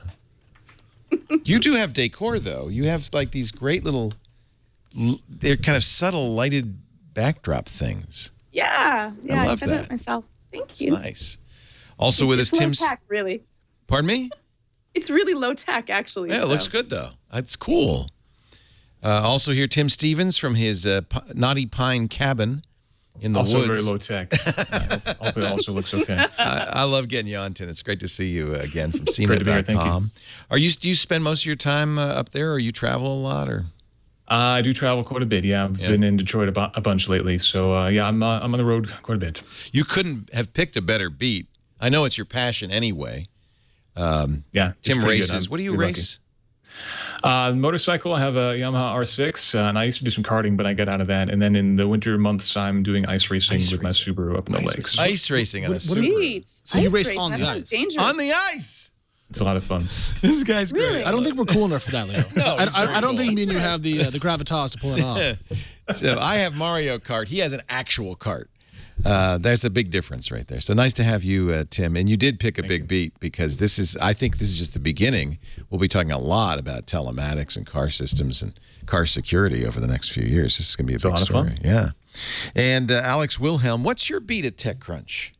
Things I find interesting, usually. Anything you want? Yeah, pretty much. A lot of finance, policy, some Bitcoin, a couple of startups, a little enterprise, a little Microsoft, kind of a mix. Just things that I want to write about. Article in the New York Times this week saying Bitcoin is the preferred choice for people who are blackmailing. Well, they should all Ashley Madison up and see how that transfer is going. Yeah. I don't, I have 7 Bitcoins. That's like $1,500. Yeah, it was a lot more We have a rich before. man on the show. It was a lot. Well, How much did you lose? I don't know. I don't keep track of it, but we had. But you know who has a lot? Steve Gibson has 50, because he started some Bitcoin mining in the early days, and it's like a little dink into the cup. He got 50 Bitcoins. That's 20 G's right now. Or 25 I know. G's. It was a lot more when it was $1,500 for Is he buying Bitcoin. lunch after the show? I think he ought to. I think he absolutely is. I think he was up to 75,000. That's like a really good Vegas weekend right there. No kidding. That's some serious For fun. nothing. Now you can't do that. You can't do Bitcoin mining. Well, now. you can It's if you have crazy. an industrial operation, warehouse sized, You all have that. to have But ASICs and all this fancy but if equipment. these together would do nothing. We get no Bitcoin at all. No one likes us. It's okay. Did they ever? Okay, I'm sorry. I got on that tangent. Did they ever? Bitcoin tangent. Here we go. Debunk that Newsweek article claiming they found Satoshi Nakamoto? Yeah, that was crap in the end. They just harassed some poor guy. They just harassed some poor guy. Yeah. Poor guy. So And it was the terrible. cover story on Newsweek, and I haven't heard any apologies. Well, Newsweek didn't matter, tried to matter again, failed, and now it doesn't matter at all. And they're owned by IBT. Yeah, but I mean, if they and they went apologize, back to who print. cares? That was their first print episode, but they never apologized. They just went on and No, they're like, our sources are strong. Oops, JK. And then you move on. it's like Gawker. It's like, oh, wow, I'm not touching that. Nope, no. I have no comments on Gawker at all. There. I endorse free speech, and that's all I'm saying. Really? I'm trying to dodge, Leo. You're killing me. I'll let you I'm dodge. frowning. I'll let you dodge. And meanwhile, I'll talk about shaving. Do you ever take a razor to that noggin? I just been over the bathtub and shaved off with the Clippers. Electric? Yeah, Clippers. Sometime you ought to get a Harry's. And the luxury of I have my hair. You know what? I'm going to give you. I feel like I just got punked or something. This is. No, I'm going to give you. Do you want to shave my head on the show? 'Cause I've got time. He's gonna do it on air. We could. Do you want to? I tempt- would. All right, go for it. Really? Why not? No, I'm not going to do that. I have had some bad that'll get us many more experiences with viewers. Weakling. on-air head shaving. Not There's a little bit of post-traumatic stress. I do, and I'm so glad it grew back. I have so little hair to begin with. I feel like it wouldn't even be that much of a problem. But you could. This is what's weird. You could have a full head of hair. Not really. It's a little lame in the front, a little weak along here, kind of crappy. So you just decided to? I just shave it off. I mean, F it, right? Like if my hair goes away, I'm not going to let it keep me up at nights. Right. It's not my personality or my personal worth. It's all I've got. Well, I mean, you've got a lot for someone of your age. It's kind of an impressive coif going on there. You know, like this is that was an underhanded compliment. Ladies and gentlemen, I give you the silver fox of Twitch. For someone of my age, it's the Bill Clinton hairdo. You know, I still shave every day too, and that's why I'm glad I got Harry's. Let me tell you what a discovery Harry's was. These guys, one of them, Jeff, was one of the founders of Warby Parker. He specializes, as a lot of entrepreneurs do these days, in disruption and like finding businesses that aren't working for people and making them work better. And of course, as anybody who's ever gone to the drugstore to buy a razor blade knows, these things are so overpriced, they're locked up. You have to get an attendant to unlock. It's like gold. Instead of buying a $4 blade, a Gillette Fusion blade, how about half as much for a better blade? And how do I know it's better? Because Harry's bought the factory. They wanted to make blades that were designed for performance, that were designed for reliability, and they decided the only way to do it was to actually buy the factory, one of the 2 blade factories in Germany. They make their own blades, engineering them for sharpness and high performance, and then they ship them free to your front door.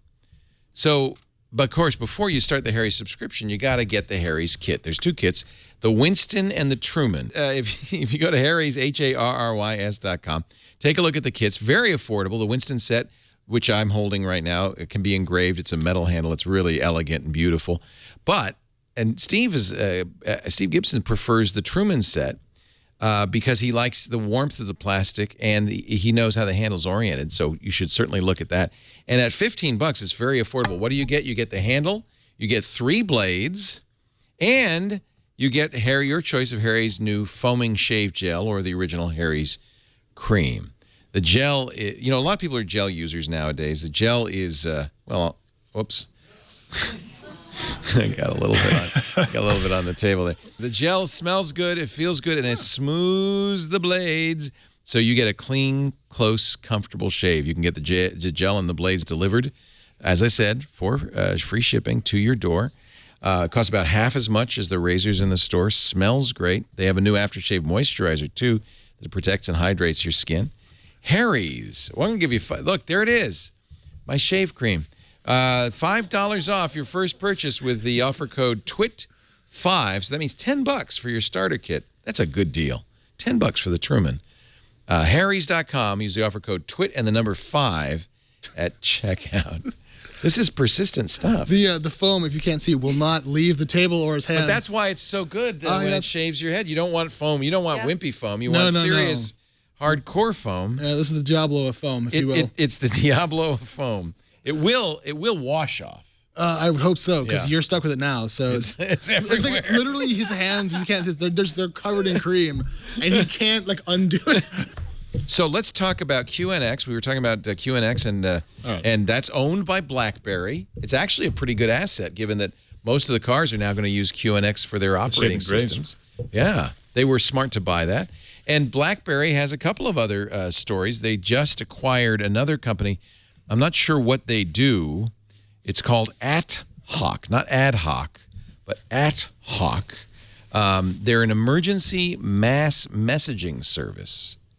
Are they just trying to buy different cash flows out there to kind of keep their business afloat? Because these are not things that are core to the BlackBerry software. QNX isn't, unless you maybe made it part of your new operating system. Although BlackBerry 10 is pretty. Talk about burning platforms, but I feel like they're buying different revenue pegs to have underneath their company as they try to transition away from being essentially a mobile provider. But here's what AtHoc does. It's used by the Department of Defense and the Department of Homeland Security. It enables the exchange of emergency alerts between devices, from iPhones to warning sirens. I think they've been kind of building their security portfolio a little bit, and maybe this is tied in, maybe not, but they just got Department of Defense approval for their PKI, public key infrastructure credentials, which means that BlackBerries can continue to be used in the Department of Defense and other places where security is important. You got to, as a Canadian, I don't know. Am I overgeneralizing, Georgia? But it might be overgeneralizing. I do feel a certain amount of love for BlackBerry because it's Canadian. There's a certain amount there. I still use my my iPhone, but no, I think that it's great if BlackBerry really runs the security route and they're secure. I think that that's a pull. I think that people, as more and more hacks are coming out, and people are thinking, you know what, this is something that's really important. So if the Department of Homeland Security is going to use a BlackBerry, like, oh, maybe it'd be a smart move. I think. Well. Yeah. It'd be a very smart move. You couldn't. BlackBerry's always pushed the security angle. Yeah. And you'd be very smart to persist with it. Although I understand that one country has just decided to shut down BlackBerry in their country. I'm not sure if it was Malaysia, India, somewhere. Their shares are down 29% year to date, if I recall correctly. So wow. Really and that's from further declines in the past. They're really not having a good time of it. I mean, do we think these purchases are going to allow them to kind of regain their luster? Or are these really just kind of death throes of a dying Canadian disaster? I think they could reinvent themselves. Okay. I really do. We actually had a great interview on triangulation with a woman who'd written the book. She works at the Globe and Mail in Toronto and written the book on the story of BlackBerry. And I think Pakistan is shutting down BlackBerry services. There we go. By December over security, which probably means the Pakistan government cannot crack the BlackBerry message system. So that's another pro. Yeah. Right? I agree with Georgia. I mean, if a totalitarian government shuts down a service for security reasons, it means they couldn't get into it, right? 5 years ago, India threatened to do the same, and BlackBerry at the time probably mistakenly gave India the source code for the BlackBerry Enterprise server. What a terrible idea. Yeah, I think a terrible idea. UAE, the United Arab Emirates, Saudi Arabia, Indonesia have all complained that BlackBerry is too secure. I love all those countries are known for their support of free speech and free discourse and freedom of religion and all that. They're completely open societies. They're all countries that monitor the internet. Oh, wait a minute, so does ours. Yeah, can we vote the NSA out of the government? Just kind of a referendum, if you will.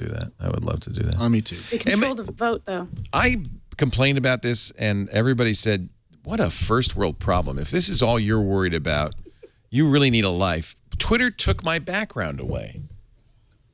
I mean, this actually matters. I think it matters as much as Ashley Madison. Well, for us, it matters more, especially use Twitter, not Ashley Madison. But I mean, I had a nice customized background with your face on it. My face was on it. There you go.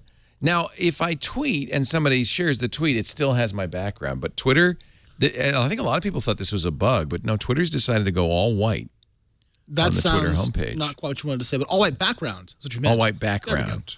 I feel like Twitter has a long history of making changes to its platform that its users don't like. I mean, we've been on Twitter forever, right? It's such a weird change to make. Yeah, but it's one they could have signaled, discussed, talked about, and kind of brought. So some people said, well, why don't you just use TweetDeck and then you don't have to worry about that. That's what you're using, right? Right there. And you have a black background on that. I have a black background on TweetDeck. See, some people don't like when we changed our website to have a white background. I think people live in caves. They said, "Oh, it burns! It burns!" I got open the window. I got a lot of email. Have light from the sun. Use that on your face. It's too bright, man. Oh. So I can only imagine the emails Twitter got. Here's the conspiracy. DMs. Here's the conspiracy theory I'll give you. They want to do ads on that background. They want to do takeovers. They want to use that space on the website.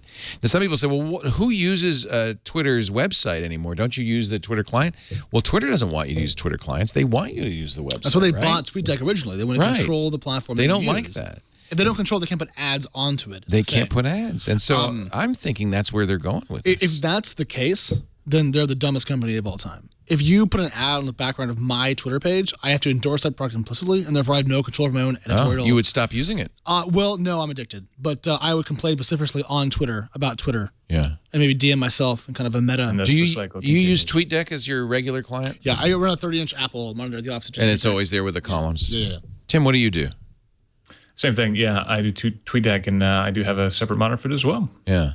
Matzo list. Good man. It's the way to go. Once you go to that way, you can't go back to like Tweetbot or Apple Tweet, whatever the hell it's called. I actually love Tapbot's Tweetbot, whatever it's called. I use Tweetbot as well. Yeah. Though I'm not a huge like I tweet if I have to tweet. I don't tweet a lot. You mean if they make you, you'll tweet, but not unless they make you? Right. If there's an article out, or we're about to do a podcast, I'll tweet that out, or I'll chat a little bit. But I actually get stressed because I'm Canadian, so I feel like you have to reply to everyone. Oh. So if I get something that's really popular, I end up getting maybe there's 50 or 100 people that reply to me, and then I feel like I have to say something back because they spent the time, and then I get this anxiety. Right. And then when do you end the conversation? Twitter is not for nice people. Thing and fave everybody. I just found out that you don't follow me on Twitter. Oops. I'm kind of a fan. I'm on your show, and you don't follow me on Twitter. I didn't know you were that, Alex. It's a faux pas. I'm following you if I could find you. Right there. Hit follow.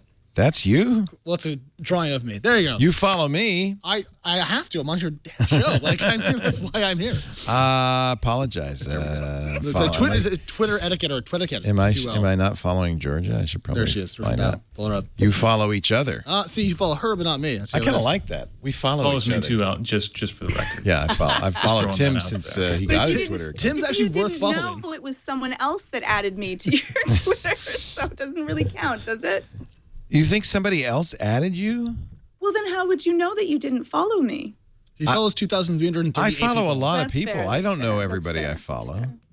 I'll accept that. Okay.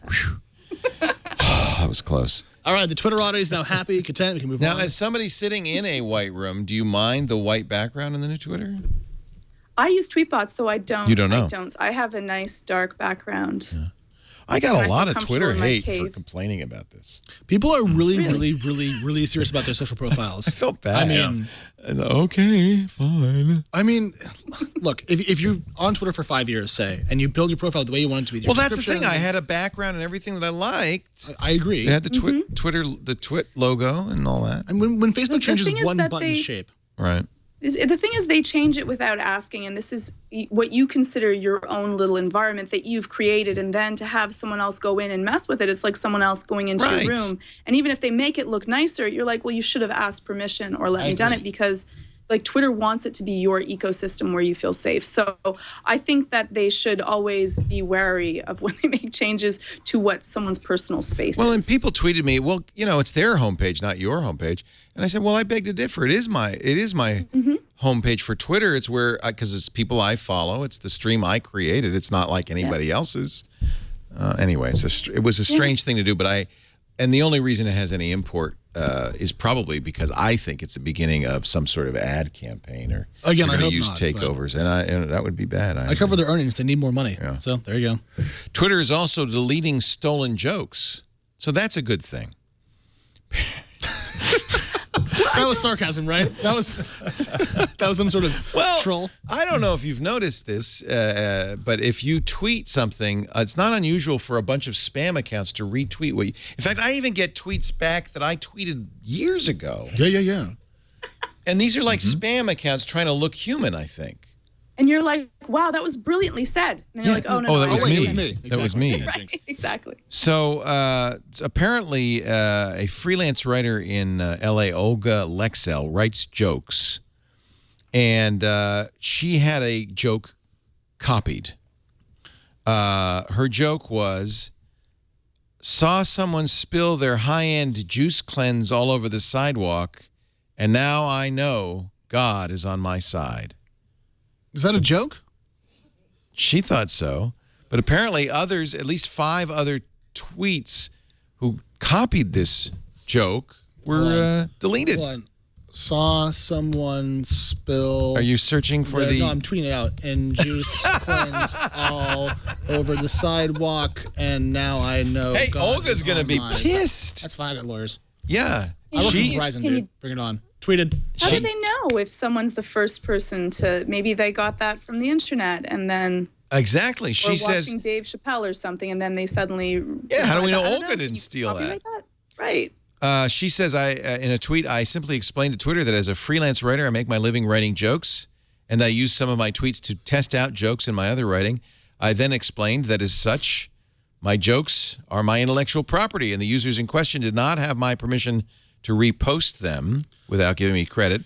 She said most of the accounts that were reusing her tweets were spam accounts, which is, I think, my experience as well. Yeah. And Twitter just, she said, Twitter just removed them. They don't even talk to her or ask any follow-up questions, and they just, in fact, if you search for saw someone spill their high-end juice, you'll find a bunch of tweet withhelds. I never have seen a tweet withheld before. If I wrote a joke and then like Chris Rock stole it, I would be like, you bastard. That's different. Give me back my tweet. What? But if you're a rando... Wait a minute, you would mind if Chris Rock stole it? I would send him at like, hey man, that's mine. And then I would move on with my life because I have other things to do. But I feel like complaining about spam accounts, what if Chris a bad Rock joke, retweeted it? Well, then I'd be the happiest man alive. Yeah, or favorited it. I'd be dancing a little jig in the studio. Yeah. You know? But if she wants to sell her jokes off, wouldn't the smartest thing not be to put it onto Twitter and then give it out to the masses? That's I think true. That's already probably not the smartest of ways to market yourself. That's a good point. You take a picture and you post that picture on the internet. Do you expect that picture to be stolen and copied around and used on the video's background for free? Well, I did do that, but that's not normal. No, that was my picture. I think she has a point. I mean, this is a creative expression. If you're an author and if you choose to have your short story broadcast over Twitter, which I've seen before, if someone goes through and takes those tweets and puts it into a book, that's a problem. Does the medium of publication really matter? So I tweeted out that tweet. By the way, I've gotten 12 faves so far. So apparently it's a darn fine joke. I didn't even know it. So I will send her money if she asks for it, apparently. Because I got all right, Olga, you heard it here first. Wow. Yeah, I'm dumb. How much is a favorite worth? $1.50, I think. $1.50 per fave? Yeah. Wow. Right. I charge photo that much, so I'm going to retire. All right. So now I feel like kind of a D-bag, but oh well, whatever. Here comes Windows 10. Are y'all excited? Now, Georgia, you can recuse yourself because you're obviously a Mac fanatic. You don't care about Windows 10. Do you ever use Windows at all? I do actually. I use Windows because I use Word. So I have Microsoft Office on my Mac, and whenever I send a document file to Renee in Word, he always shames me publicly in some way, shape, or form. What is he saying? Use Pages? Yes. Oh God, no, that's mean. Yeah, Ooh, he don't do shames that. me. It's an actual shaming. Renee. You'll ask him about it. Oh, that's what happens when you work for a Mac publication. But you have a Microsoft Windows machine somewhere in your home? I do, but that's running my arcade. So I have a arcade cabinet that runs on videos, and that's exactly. MAME belongs on Windows. Exactly. I've said that for years, actually. That's one of the reasons Windows makes a good gaming platform. People are willing to give up their PC for gaming. Serious gamers don't game on a Mac. That's my thought on it. Don't send me angry tweets. It's depressing. I have Steam on the Mac, and all I can see is the stuff I can't run. Right, exactly. I'm kind of excited. I just put Windows 10 on here. If you were part of the Windows Insider program and you have been downloading and installing the pre-release version, which was what the Windows Insider program was all about, you have by now been updated to 10.240. Yes. And as it turns out, 10.240 just kind of magically turns into Windows 10. You're done. You've got it. Yeah, kind of. Right? No, it's the bits. Yeah, but they're hot fixing on a daily basis right now to kind of get it up to speed. They still are. They're still fixing. It's the RTM version, but not quite in the usual traditional sense. And so I've had a lot of phone calls about this over the last week, and I'm like, is it the RTM build? It's the final build? They're like, oh, it's Windows as a service. And I'm like, okay. Microsoft says, in fact, Paul Thurrott told us this on Windows Weekly, don't use the word RTM. Yeah, well, they don't want us to, but I'm still going to. It is. Well, that's what we're talking about. The final bits that you would normally send to OEMs so they can install it on computers and then ship the computers out the door. Yes. Wednesday, now I'm not sure exactly what's going to happen. I don't think anybody is. Many people who are running Windows 7 and 8 have already gotten the little icon in their system tray that says, would you like to reserve your copy of Windows? I did, and I said yes. We think that some of those bits may already be arriving on your hard drive, and it won't, but Wednesday you will give them the opportunity to install them. You do not have to install them right away. It is a free upgrade in the sense that it's free. You own Windows 10 now. The only caveat maybe is that you have to install all updates going forward. You can defer them for a little bit. Certainly. But you will ultimately have to install updates. That's the tit for tat in getting the free version of Windows 10. It's very ironic. This is one of the best rollout of a Windows version in my lifetime, back from 95 up. Yeah. And they've managed to script the communications so badly. A good launch is now confusing and causing discord among the blogosphere, which is what I do. And so I feel like they're doing the right things technologically, but they're screwing up the actual communications and explanation of it. Because if we're not sure this close to launch what's actually happening, they've screwed up. Because we're not that dumb. We're just half dumb. Well, people like Mary Jo Foley and Paul Thurrott, our hosts on Windows Weekly, spend their life covering Windows, and they don't know what's going on. Yeah, and if Mary Jo and Paul don't know, no one knows. Like I'm compared to them, me and you are just. So there are lots of questions. We will kind of on Wednesday, we'll be doing Windows Weekly, and we'll be, I'm sure as we go, answering questions about this. But I think I now have the final version of, was a Windows Insider. I installed a beta on my Dell XPS, and then it automatically updated to 10.240. So I think you can tell by the eerie light shining in from the basement. I feel like this looks like I'm in the basement. Aren't you? Looking out the window here before... Looks like a point-and-click adventure game. You should be able to click around and find clues and hidden things. They put out a video about how they made that shot, actually, to be the main Yeah, they put out a video explaining how they made that shot to be the main background. That's not CG. That's actually lights and windows and stuff. Why even bother doing that? Why not because they have a lot of money on the board. Why not just... You could do that in Illustrator in about 5 minutes. Why? Yeah, but that wouldn't be pure. Like single malt has to be single malt. What's wrong with you, sir? It's kind of like Apple with the Apple Watch, right? They actually put an aquarium in the Apple campus with full of jellyfish and shot them in super high-speed cameras to get those jellyfish animations in the Apple Watch. Microsoft and Apple have a combined $299 billion in cash as of the last quarter. So I don't think they really care. Yeah, I would buy all sorts of crazy shit. Yeah, that's true. That's true. I almost got the desk jellyfish just for my office because I could. I'm like, is there a desk jellyfish? They are. There's it's the same jellyfish. One? There's like, it's like the Apple jellyfish, actually. It's the moon jellyfish, and they light up by Is it a screensaver? No, I was going to get a real fish tank with jellyfish for my office. Your therapy office?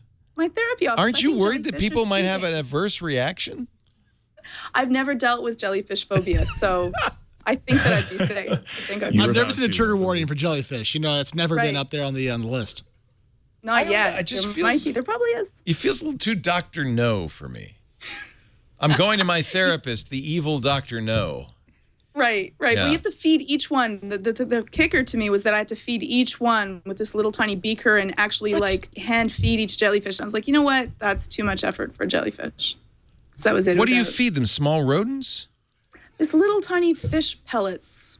So yeah. But with a a dropper? How do you drop a pellet? With an eyedropper, and then you have to bring your hand into the bowl and make sure that they've actually eaten them, because these jellyfish, the moon jellyfish, are not as intelligent as, I guess, other jellyfish, so they won't. How can they be intelligent? They're jelly. Also, if you're a dumb jellyfish, you're right up there with the rest of them. You're really down. That's like, sawdust. It's like, I'm smarter than you. I'm celery. Dumb for a jellyfish. Wow. That is really bad. It's like Mashable. Hi-oh. Oh, come on. We got to have one zinger in here. Come on, guys. All right. How about you, Tim Stevens? Windows or Mac? I am coming to you from a Windows machine right now. Okay. So, yeah, I'm looking forward to the update. I am, too. I was really not thrilled with Windows 8. 8.1 fixed some of the problems. But it was such a weird hybrid of a desktop and a tablet operating system. And I think Microsoft heard us and is making it a little bit more your choice. So if you want to run it Windows 10 as a tablet, you can. And if you want to run it as a desktop operating system, boot to the desktop, have a start menu, all the stuff that we love about Windows, then you can. And I think that's really probably the right way to do it. Did you do the beta, or are you waiting? No, I haven't had the chance to do the beta, but I should be installing it Monday, actually, and I'm looking forward to checking it out and spending some time with it.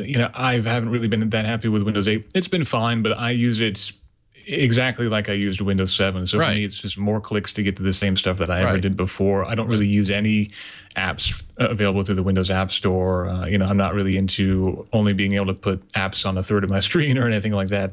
I'm definitely very much looking forward to seeing how they've kind of taken a step into a more traditional Windows environment for Windows 10, but yet hopefully bringing in some of the cooler things of Windows 8.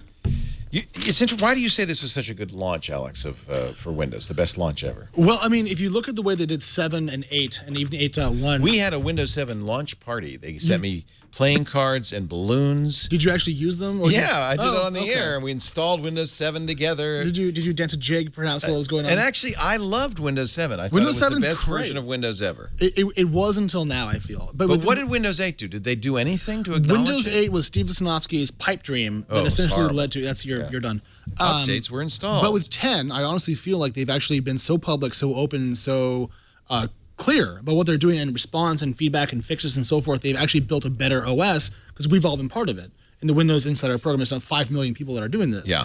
So instead of it being kind of a mystery about what we're going to get, we know what it is, we know where it is, how strong it is, how safe it is. And so when they now put it out, we're not going to be surprised or confused by it, which is an upgrade. You know, with a lot of these former launches, they just were like, here's what you get, you will like it. And now they're saying, hey, what do you want? We'll make it for you. Right. Which is a real change in how you build code. I think it's going to be better. I'm not entirely sure. But I mean, certainly I feel like they're moving in the right direction. But this actual launch cycle itself has been a mess. But that's their PR problem, not mine. So whatever. It is interesting that Microsoft is giving away what were the crown jewels, the things that they made money on, which was Windows. And in some ways, they're giving away Office, although you still buy it, but you can get Office online, and it's pretty capable. Yeah, but they're not giving away Windows 10. If you already have a Windows license, you can now upgrade. But if you buy a new PC, the OEM is still paying for that. If you want to buy it in the box, you still have to pay for that. So it's not free. If you're a business, you're paying for it. Absolutely. Yeah. And so that's not much of a change. So the business model is now changed, but not completely torn apart. They do want to build a service-based offering, but they're probably 4 or 5 years away from that actually being economically viable to replace old OEM revenues for Windows itself. Right. But you have to start somewhere, and they can't just whole cloth start again because it's like $5 or $20 billion in revenue. So you can't just deprecate that right off the bat. Right. So we'll see. But they could. They lost $7.5 billion on Nokia. 7.6? $7.6 billion write-off for Microsoft. Oh, my heavens. Unbelievable. Someone's like Stephen Elop wasn't good at business. Shockingly enough. Yeah. Who would have thought? Amazon did all right. Of course, speaking of quarterly results, Amazon surprised everybody by making money this quarter.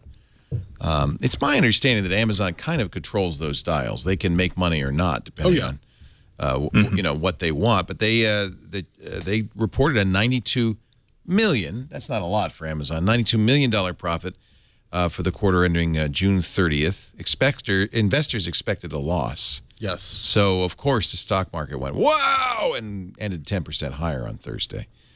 Sales up 20%. So they made $92 million, but they sold $23.2 billion worth of stuff. Yep. Unbelievable. That's not a very good margin if you're doing the math out there. It's kind of weak, actually. Right. But, I mean, if you expect it to be at a loss and you grow faster on revenue and beat on profit, that's very good for the street. So that's why their shares spike. But, I mean, you're still very correct that they're spending so much money to grow. Their revenue is not that inexpensive on a short-term basis. Yeah. So, they want to do grocery stores. Why? I love this idea. Drive up grocery stores. The first one will be in Silicon Valley. Well, how does this work? You go online, pick out what you want, and then drive up and get it. Oh, that's kind of neat. So you've already ordered it, and do they have it like in little boxes ready for you to pick up and all that?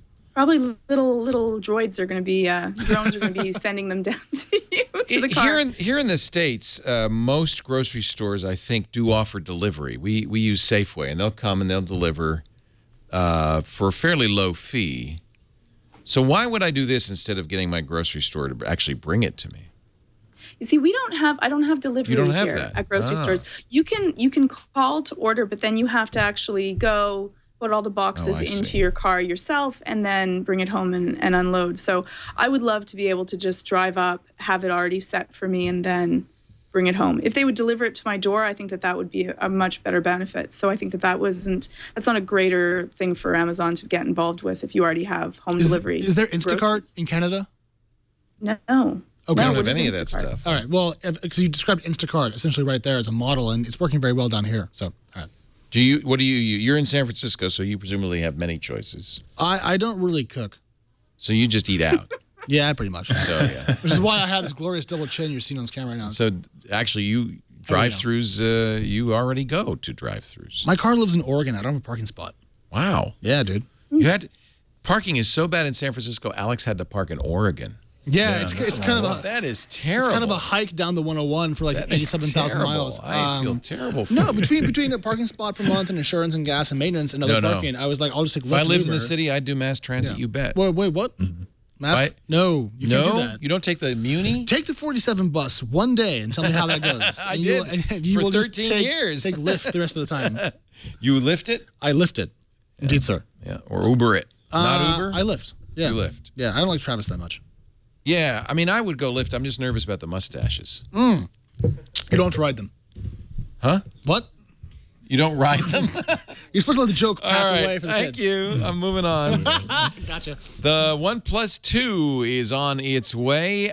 We'll talk a little bit about that. And you, according to Bloomberg News, are now liable for your butt dials. We'll find out what that means in just a little bit. And AT&T and DirecTV are now one. But there were some pretty stringent requirements from the FCC. Why, you wrote that article, Alex Wilhelm. What? You, of all people. I co-wrote it. All right. I wrote 2 of the paragraphs. When you co-write, yes, does somebody give you the facts and you masterfully carve them into a prose story? We were on a deadline. My intern for the summer was writing. Your intern wrote it? Our intern. He's one of our editorial interns. Nice. And I gave him a couple of paragraphs about the anti-competitive stuff. So I got a co-byline kind of as a favor from him, helping him out. So he's going back to school, but he's going to say, hey, I got a TechCrunch byline. He's got like 45 so far, so he's doing pretty good. Nice. Very good. That's a good internship. Do you listen to audiobooks, anybody? I do. Yes, sir. Yeah. Georgia does. Tim does. Chris does. I do. Actually, I've been Audible.com. You know, we talk about them all the time. 180,000 audiobooks. They are now the largest audiobook store anywhere. And it's great. And then, by the way, this is an Amazon company. I wonder if they report their Audible earnings. They do not. Yeah, they don't break them out, huh? So if you are not yet an Audible member, and you've certainly heard us talk about it, I'm wondering why. I'm thinking it's certainly not the selection. I mean, everything comes out on Audible now. Bestsellers, fiction, but also nonfiction. Anything you could conceivably want. There's even computer books, like programming language books on Audible.com. And, of course, if you're a fan of performers like Aziz Ansari's new book, Modern Romance, just came out. This is a great way to read those celebrity books. And often they're read by the author. Actually, Amy Poehler's Yes, Please is not just read by Amy Poehler, but Carol Burnett, Seth Meyers, Eileen and William Poehler, her parents, Patrick Stewart, and Kathleen Turner. Has Amy Schumer written a book yet? Because, boy, I'd read that. She's hot, hot, hot. Do you have Amy Schumer in Canada? Do we have? I don't know if we have her in Georgia. Canada. No, but I love Amy Schumer. I think she's absolutely brilliant and really, really funny. So I haven't seen Trainwreck yet, but I hear really good things. Oh, that's what she was in. Yeah. Oh, my girlfriend wants to go to that. Yeah. I don't know if I'm going to watch. I don't know if I might, wait. But that's a good one. I love all her skits. They're so great. I do what you do, Georgia. I save movies because if I go see every movie, then I won't have anything to watch at home. Yeah. So I only go to a few movies in the outside world because I want to see. I want something to watch at home. I'm gonna stay in that basement. I love my basement. It's got the windows. Yeah, we have a little movie room for our basement, and that's another thing I do. I absolutely insist on reading the book before I see the movie. Gone Girl would ruin Gone Girl if you saw the movie first because it's got it's a surprising book. But if you listen to it and then you watch it, it's not so bad. I think you want the spoiler from the book. But then there's the problem that they changed the book so it doesn't go. They changed. The movie is nothing like the book. So hard on me in the last couple seasons. So I'm like, that's Game of Thrones. And by the way, you can get Game of Thrones. You can get everything on Audible. Audible. Good segue. .com. They have so many great books to choose from, and I'm going to set it up so you can get 2 books for free. Your first 30 days free. You know what you might want to get? On Monday, on Triangulation, Ernest Cline is going to join us. Do you know who Ernest Cline is? He wrote Ready Player One. And by the way, the Audible version read by Will Wheaton is freaking awesome. His new book just came out about a week ago, Armada, a novel. Will Wheaton reprises his performance. Let me play a little bit of Armada for you. Back outside, just in time to see another bright flash of silver as the craft streaked laterally across the landscape, then halted and hovered over an adjacent patch of terrain before zooming off again. I love Ernest Cline. He's going to be a great guest on Triangulation. I'll give you an assignment. get both his books right now, absolutely free. You can listen to them and then watch the interview. Can I come back and be on that interview? You know Ernest? No, but it sounds good. Oh, it's going to be so much fun. Audible.com. Go to audible.com/twit2. You'll be signing up for the Platinum Plan. That's 2 books a month. You get 2 credits a month. You also get the daily digest of the Wall Street Journal or the New York Times, so you can listen in the car. I listen at work. I listen at play. I listen in the gym. I listen when I'm walking the dog and doing the dishes. Audible.com/twit2. 2 books are waiting for you.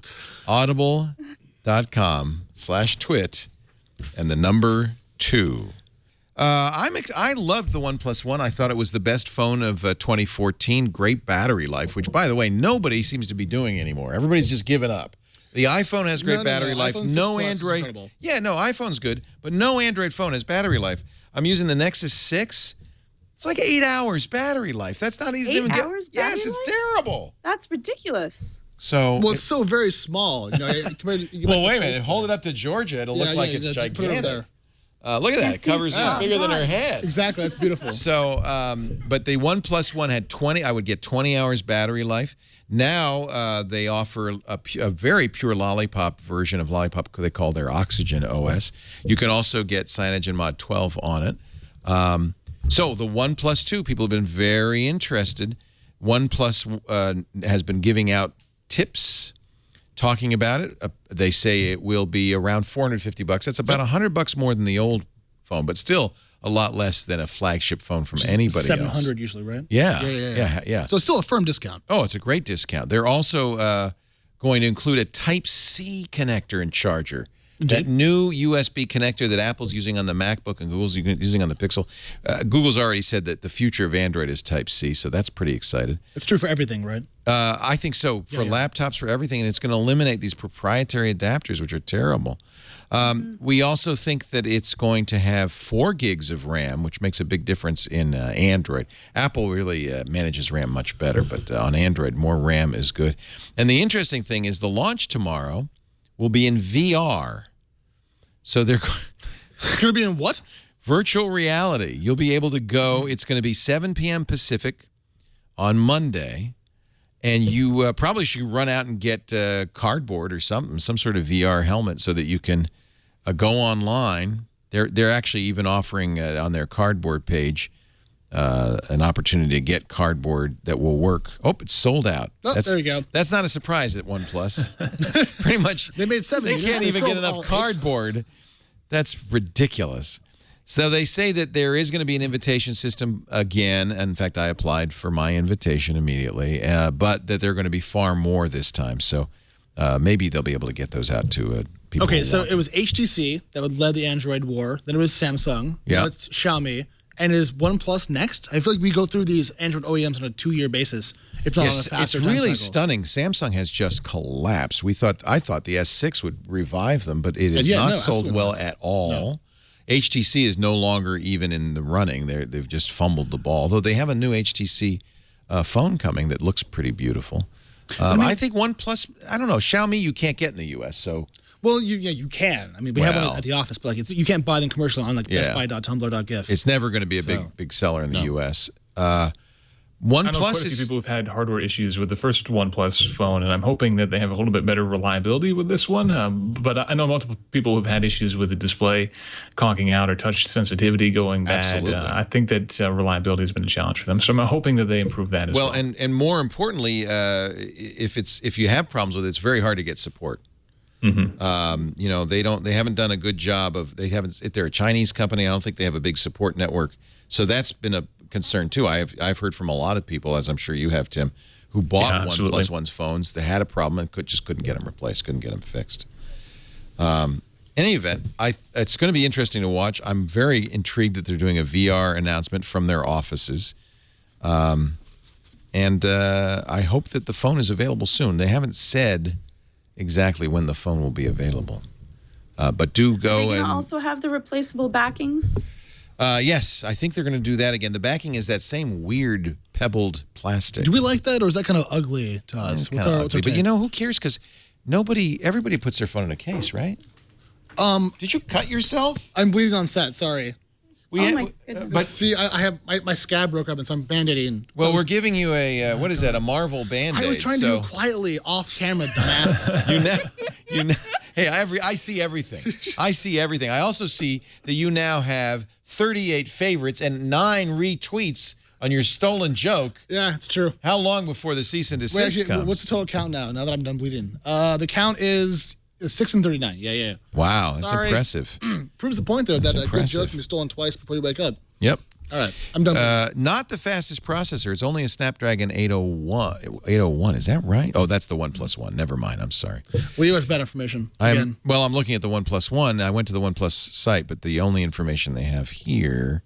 So is the OnePlus One a 2 or is the OnePlus 2 a 3? Huh? The naming's killing me. OnePlus 2 should be a 3. Right? Out of 10 or out of 3?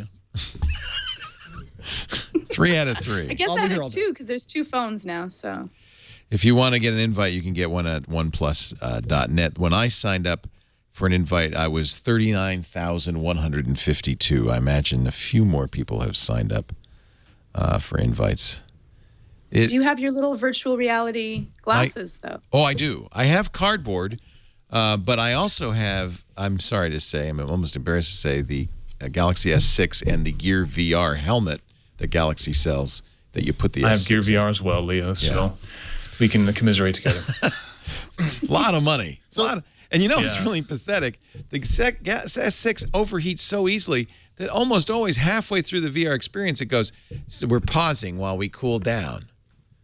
Yeah, same thing on the Note 4, which is the one that I have. It overheats there too. Is that it? This is a cheap one. But this is cardboard, right? This is not... Wow, you look even dorkier somehow. You can look like the cool kids.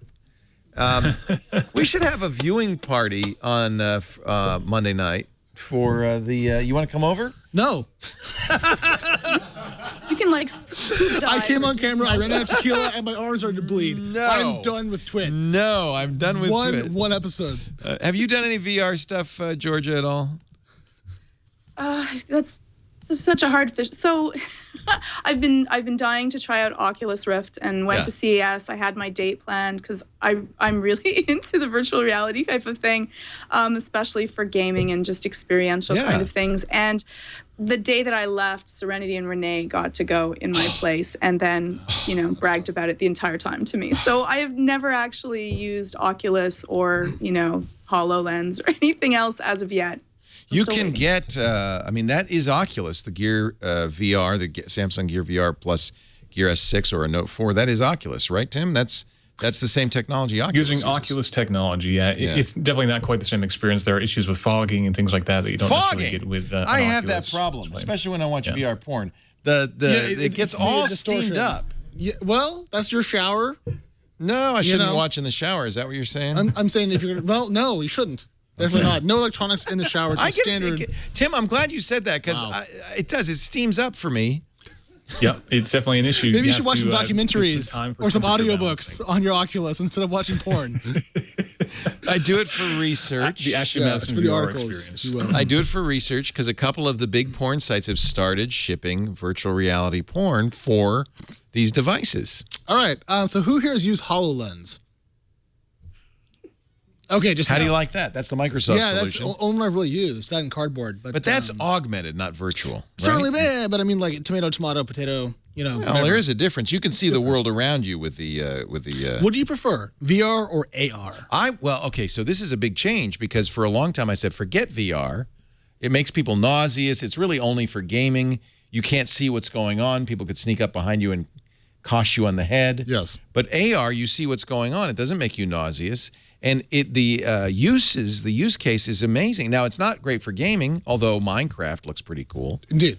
But it's not really for immersive gaming. It's kind of a new user interface imposed on the world. And I thought I was very excited until, I kind of spent a little more time with the Gear VR. And now I'm sold on both. I think both technologies are very exciting for different use cases. Yeah. But both very exciting. I think it's very, very true. But Tim, if you had to pick right now, or Georgia, either one really, between VR and AR for the next 5 years, pick one of the two varietals, what would you pick? VR right now. Yeah, I think in 5 years, AR could be cool, but in the intervening years, AR is probably going to be rather challenged. VR is in a much better state right now than AR is going to be. So if I had to choose between the two, definitely I think VR will be much more cool over the next couple of years. Georgia? Yeah, I'm also most interested in VR right now. I saw the HoloLens, and I'm not as interested in that. And in the end, I'm just waiting for a holodeck. So yeah, I'll take that. But that's kind of what Oculus is about. Is if you can get the frame rate high enough, the resolution high enough, it's immersive, and you look to the left, look to the right. That's why you get sick, right? You get nauseous because your mind says, "I'm moving, I'm looking around," and your ear says, "No, you're not. You're sitting down." So right. I think they're both going to be huge in 5 years. I agree entirely. But I think VR will get there first, AR second, because it's more difficult of a problem to do imposing these things onto the actual world. And we know that because Microsoft's having trouble with HoloLens. They've really constrained the view area to a tiny little. But I mean, give it 3 generations. I mean, right? I mean, like the Apple Watch, as Georgia pointed out, will get better over time. And so I feel like this technology in its infancy is still so interesting that by the time it's version 3, it's going to be downright compelling. Yeah. So. Accidentally calling somebody. Or butt dialing, as the kids know it, as we say, is now your fault. A federal appeals court in Cincinnati has ruled that somebody who accidentally calls somebody else is not protected by a right to privacy. So, in other words, okay, Georgia, again, you're my guinea pig, because I admitted to the fact that when I walk by a lit window at night, I look in. If somebody butt dials you, do you listen? I would listen. I would be wondering, is someone in trouble? What is happening? Oh, yeah, right. What's that muffled sound?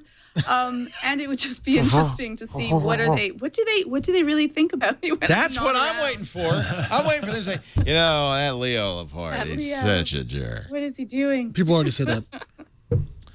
I think that most people would, though. I think most people wouldn't hang up. At least they would, wait. If I hear someone rambling on in a conversation, I will get bored and hang up, but I would be a little bit interested to listen in for a bit. Here's the backstory. 2 members of the board of the Cincinnati Northern Kentucky International Airport were in Bologna, Italy, October 2013. One of them called Carol, who was an assistant to the chief executive of the airport, to ask her to book a dinner reservation for them. So they're calling Kentucky from Bologna, Italy, saying, "Can you make a dinner reservation for me in Italy?" After the call, the James Huff, the chairman of the board, put the cell phone in his suit pocket, and it butt dialed the assistant's office number. She said, "Hello, hello." The directors didn't hear her and continued talking about replacing her boss. For 91 minutes. For 91 minutes. Ooh, that's a long phone call. That's an expensive phone call from Bologna, Italy. Yeah. She, as the assistant, put the phone on speaker and took notes. Was she just with a pencil and paper or more of a teletype? What was the medium Eventually, she whipped out her iPhone and started recording. Oh, my. Toward the end of the call, Huff returned to his hotel room, recapped the conversation about firing the CEO with his wife so that she had a second chance to write everything down. She got the audio, the assistant got the audio file professionally enhanced, typed up her notes, and gave copies of it to other members of the board. Now, the husband and wife then sue, saying, "You violated federal wiretap law. It's illegal to intercept electronic or oral communications intentionally." The original court ruled for the assistant. The Huffs appealed. The appellate judge, Judge Danny Boggs. And if I ever have to go before a judge, I want it to be Judge Danny Boggs. Danny, you're part of the Boggs. Hey, what is this, Jersey? Get it up yet. Judge Danny Boggs says, butt dialing is kind of like accidentally leaving your window uncovered. Get this, Georgia. You are not legally protected from people looking into your house. Okay. If you don't close the curtains, it ain't your fault. Leaving the curtains open is a conscious choice. So if I butt dialed you on the way home today from Petaluma, or wherever the hell we are, would you listen? No, actually, I don't. You know why it's boring? It's like you can't hear anything. It's not. Are you reading the chat room, by the way? No. Why? Because people don't like me that much so far on the show. Well, you're not supposed to look at the chat room. Would you please stop that? Don't look at that. All right, fine. I've been enjoying the Georgia, could you counsel Alex? He's obviously got I don't ever read the chat. I don't listen to the chat room. No. I would be so distracted if someone says she smiles funny, and then I would stop smiling and be myself. Yeah, it makes you self-conscious. I've been enjoying watching them be sad. It's been fun, actually. You like being I always sad? read the chats. Just so you read it, Tim? You read the chat? I read and I reply to it when I can. Wow. I try to. Some of our hosts do and some of them don't. I usually counsel people not to pay attention. I, on the other hand, do read it because I get a secret little thrill when I see them say bad things about other people. So that's just me. By the way, the judge provided a link to an article, Prevent Unwanted Butt Dialing with Smart Pocket Guard. Smart. There we go. An app that he says the defendant should have downloaded. So that is the most amazingly egregious case of spying on somebody I've ever heard of. But the best part, she wasn't trying to be bad. She was trying to be useful, being a and good effective, employee. efficient. Yeah, I mean, I'm not impressed She was with her very diligence. efficient. She deserves a raise. I'd like an assistant like that. No. No, because I'm the one who would be talking about firing somebody. Exactly. That Alex Wilhelm, never have him on again. The fact that I'm still employed is really a medical miracle. No, I think you're great. Are we loving Pluto? We're loving Pluto. More now, a color enhanced image of Pluto that makes it look kind of blue. Yeah, it looks like one of those paperweights you buy in the Airy Fairy store. You know, they should engrave like hope into it. You know what I'm talking about, Georgia? You must have a few of those. No, no, I don't. I don't have it. I'm thinking. You, my friend, are a roguish dog. Like, I thought that you would be the type of person. I'm just saying that would have little semi-polished stones with little affirmations on them. You know, persevere. I don't even have them in my office. I don't have any of the little hokey. You know, hope is what you do when everyone else stops doing it. I don't do that. My office is pretty just straightforward Zen. Wow, it's kind of like your so backdrop. I don't do that. Doesn't this look like though that's those are those? It's got a little heart on it. It's a beautiful image. It's a gorgeous Very image. Pretty. Yeah, it is. What a treat to be alive when we finally have this image in our lives. You know, because 50 years ago, if you died, you would never have seen Pluto. Yeah, but I mean, let alone a butt dial. Well, you can butt dial Pluto, but it costs a lot in the long distance. This is such a gorgeous image. I'm so impressed by it. And it's fun to see technology actually still progressing and bringing us new things that are not just photo apps, or new ways to get food. You know, in a way, you're right, isn't it? Yeah. This gives us some hope for humanity. This took a lot of money, effort, calculations. 10 years. Yeah, 10 years. Love it. And it's so much rounder than you would expect something to be from the Kuiper Belt. You would have expected to be a little bit more rocky. I'm like very impressed with how beautiful Pluto really is. Yeah, no kidding. Georgia, I'm dumb. The Kuiper Belt is the asteroid belt on the outside of the solar system. Right? Okay, thank you. Sorry, right, and that's where that's where Pluto is from. So that's why they don't believe it's actually a planet per se. Don't send me angry tweets. How do we know it's not a planet? Sorry, how do we know it's from the belt? We know that's where the Kuiper Belt is. Okay. Yeah, and the belt it's just a belt of debris that is rotating around the outside of the solar system. Yes. And there's other right. planet-like objects like Pluto that are there. So look at the comet, right? That we just recently landed on. It's all irregular and weird. This thing it looks like a marble. It's a perfect. Yeah, it's beautiful. It's the other thing we talked to somebody on the team, the New Horizons team, a couple of weeks ago on the new Screensavers, and I asked her, why aren't there more craters? You know, the moon is like pockmarked. Absolutely. She said it's not that it's not getting hit by stuff, but it's active. It's tectonically active. So the craters are getting, covered over. So I think that's kind of interesting. It actually has an atmosphere. And water. Wait, it has water. Water. Unlike SF. What? It's not water, though. It's liquid. It's liquid nitrogen, I believe. Oh, water, liquid nitrogen. What's the difference? You can drink both if you want to die. I thought they found water, H2O. The mountains are made of water, says John. He's our amateur astronomer here. AT&T and DirecTV have merged. Alex Wilhelm has the story along with his intern. Yeah, well, essentially, I mean, this deal is gonna happen. $48.5 billion. Lucas Mandy, my intern. or our intern, I guess, that I hang out with.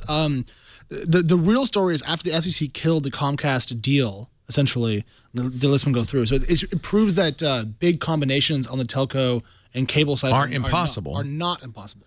DirecTV's kind of a weakling, though, isn't it? Well, that's why they're allowed to buy it. I mean, if you combine the two biggest players as they were trying to do with Comcast, you can't do that. It's too anti-competitive. In this case, they're going to let it go through. The dollar amount's eye-popping, but I mean, in the era in which large tech companies have tens of billions in cash on hand, it's not that terrifying. And I think it's a fair deal. I'm not that opposed to it. It does make AT&T the largest pay TV company in the world, 26 million subscribers. Yep.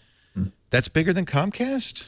I don't have the Comcast number off the top of my right. head, but I think this combination is. All right. I think Comcast is 23.5 million so it's cable close. subs and 23.3 million broadband subs. Isn't that interesting? They have more broadband subs than they have cable subs. I'm not surprised. Are you surprised by that? I mean, I'm very surprised. Why? I think because Comcast really incents you to get both. I know. And they even charge you more if you only get internet without TV. They charge you $10 more. Yep. So it seems like most people just say, well, all right, I'll throw in the TV. Yeah, but then the special deal ends and you pay for it for years afterwards. Which I did for 3 years, by the way, until last month. I'm done. Yeah. I feel like broadband now has replaced TV for so many people that it's not a shocking stat to me, and it's a long time coming. And so it'll only grow in terms of discrepancy moving forward. 26 million is, of course, a lot smaller than Comcast Time Warner would have been had that merger been allowed to go through. FCC also made some stipulations. They required the combined entity to deploy, this is good for us, high-speed fiber optic broadband internet to 12.5 million customer locations, as well as E-rate eligible schools and libraries. They have to obey net neutrality provisions. So they're not going to get to squeeze small video providers as a result of this merger. And importantly, on the peering side of things, they have to submit those agreements to the FCC for review. Love that. Exactly. So they can't go to level 3 and say, hey, level 3, if Netflix, or go to Netflix and say, hey, if you want to get access to our customers, you're going to have to give us a little extra money. Again, it would be a shame if your broadband TV service and internet... It would be a terrible shame if your viewers would think. Yeah. All right, Or your friends. China has made a major cultural step forward. They are eliminating the ban on video game consoles. Commodore has announced they're going to start shipping the Amiga immediately. No, it's coming out next week for $5.99. Yeah, I didn't know they banned the Xbox. They banned PlayStation. It's kind of been a soft ban. You could actually get the Xbox One there, and there have been some consoles made available, but it's kind of been a gradual thing. But for a long time, there were no video game consoles available legally and officially. You had to go kind of through the black market to get them. Wow. This is a good place. Well, because they're horrible for you. So is But this would be cigarettes. I know, and they love them. But this would be a really interesting test case, George. I want you to get on this to see if violence increases in China as a result of violent video games. I think that we've already disclaimed that we've already proved it does desensitize you, but it's not going to make you more violent, right? Neither will a jelly donut, so we're all good. I am violent if I don't get a jelly donut. That's fair. That's when I get violent. All right. And one last story. Verizon's new video service, because Verizon has also been in acquisition mode and is growing, and they have a new video service. What do you think that name is? Well, as a current Verizon employee, after they bought AOL. Oh, that's right. You work for them. So this is even more fun. I'm so sorry. That logo is crap. Its slogan is lame, and I hate its color scheme, and Verizon bite me. It's good. You're proving your editorial independence. Huzzah. Much as the Gawker team did when they... No, lost. That's not true. No. Again, no Gawker on the show. No Gawker.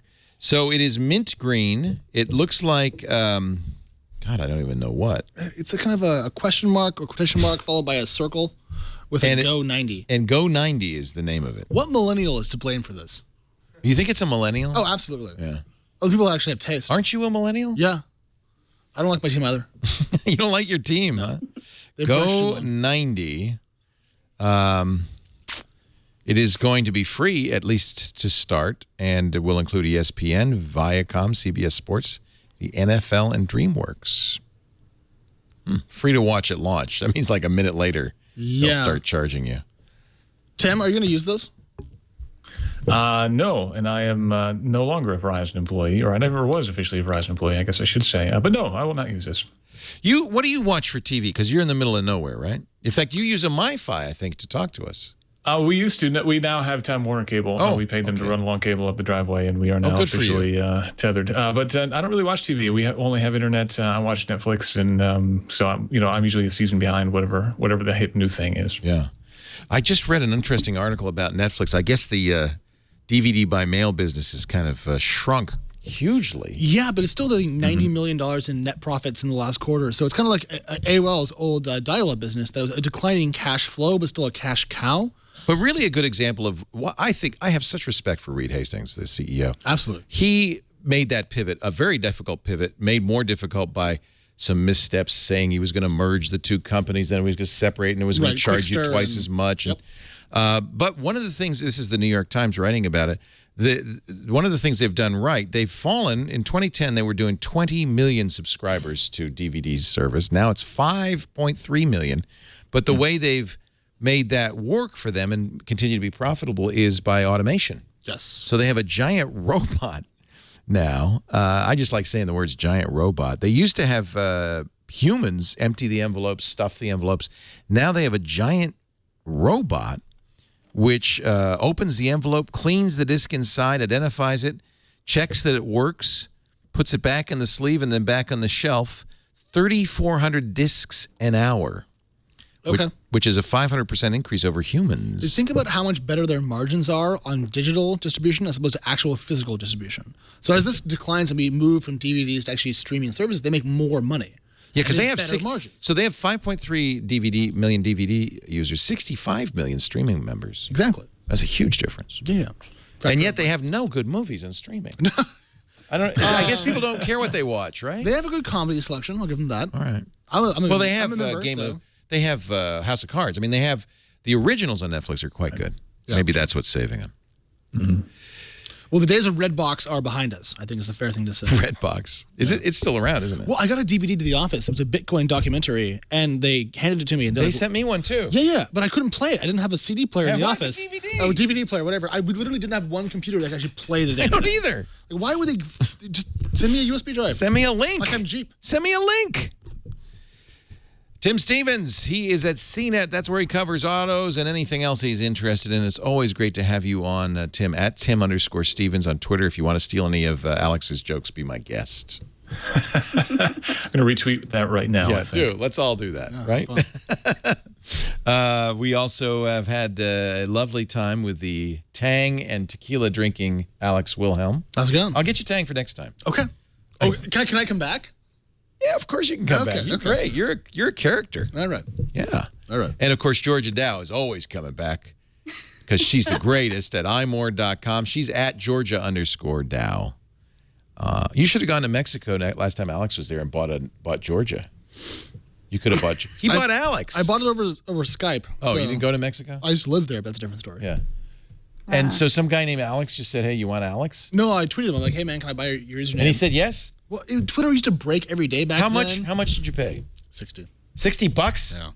That's amazing. It was 7 years ago. How much would you pay for at Georgia? Wouldn't you love that? I would say $200. Yeah.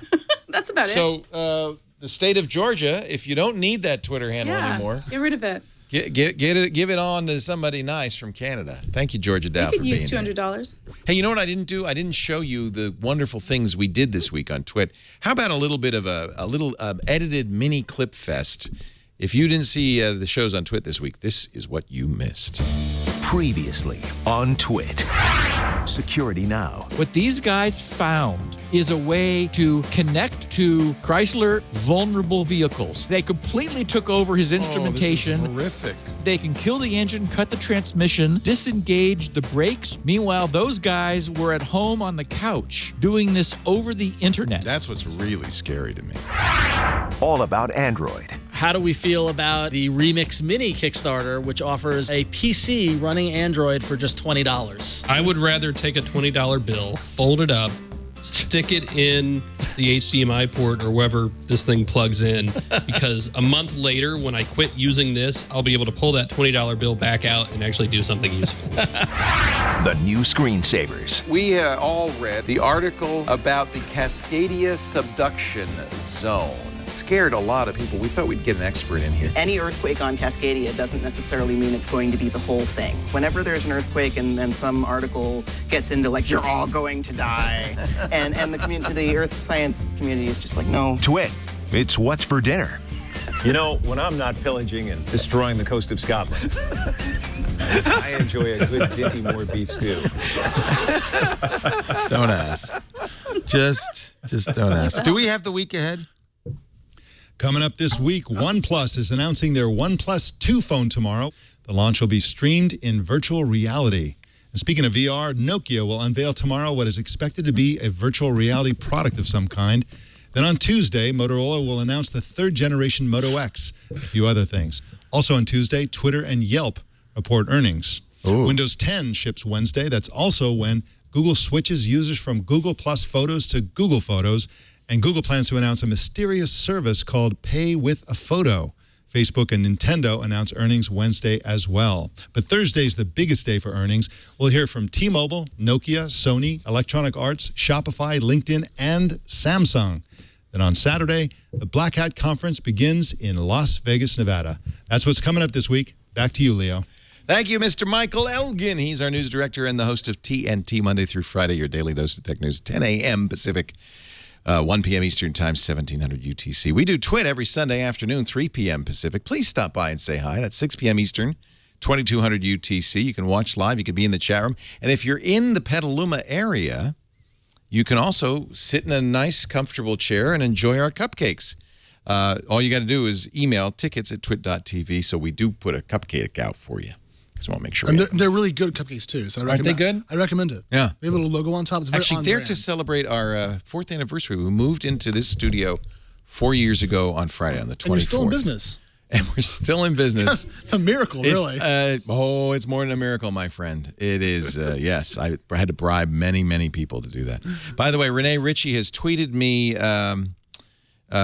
Georgia, and says, you send him plain text files in DocX over email. You were trolling him. So, busted.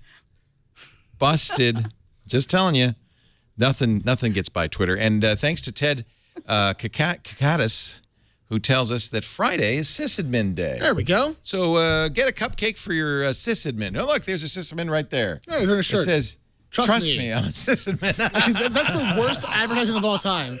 It's like, trust me, I went to prison. Like, no, absolutely not. Trust me, I read your email. Why not? What's Reddit on? Thank you, everybody, for being here. Join us next week. We'll see you next time. And don't forget, we're going to have Ernest Klein on Triangulation tomorrow, 11 a.m. Pacific. That's going to be a lot of fun. 2 p.m. Eastern Time, 1800 UTC, twit.tv. See you later. Another Twit is in the can. Yeah.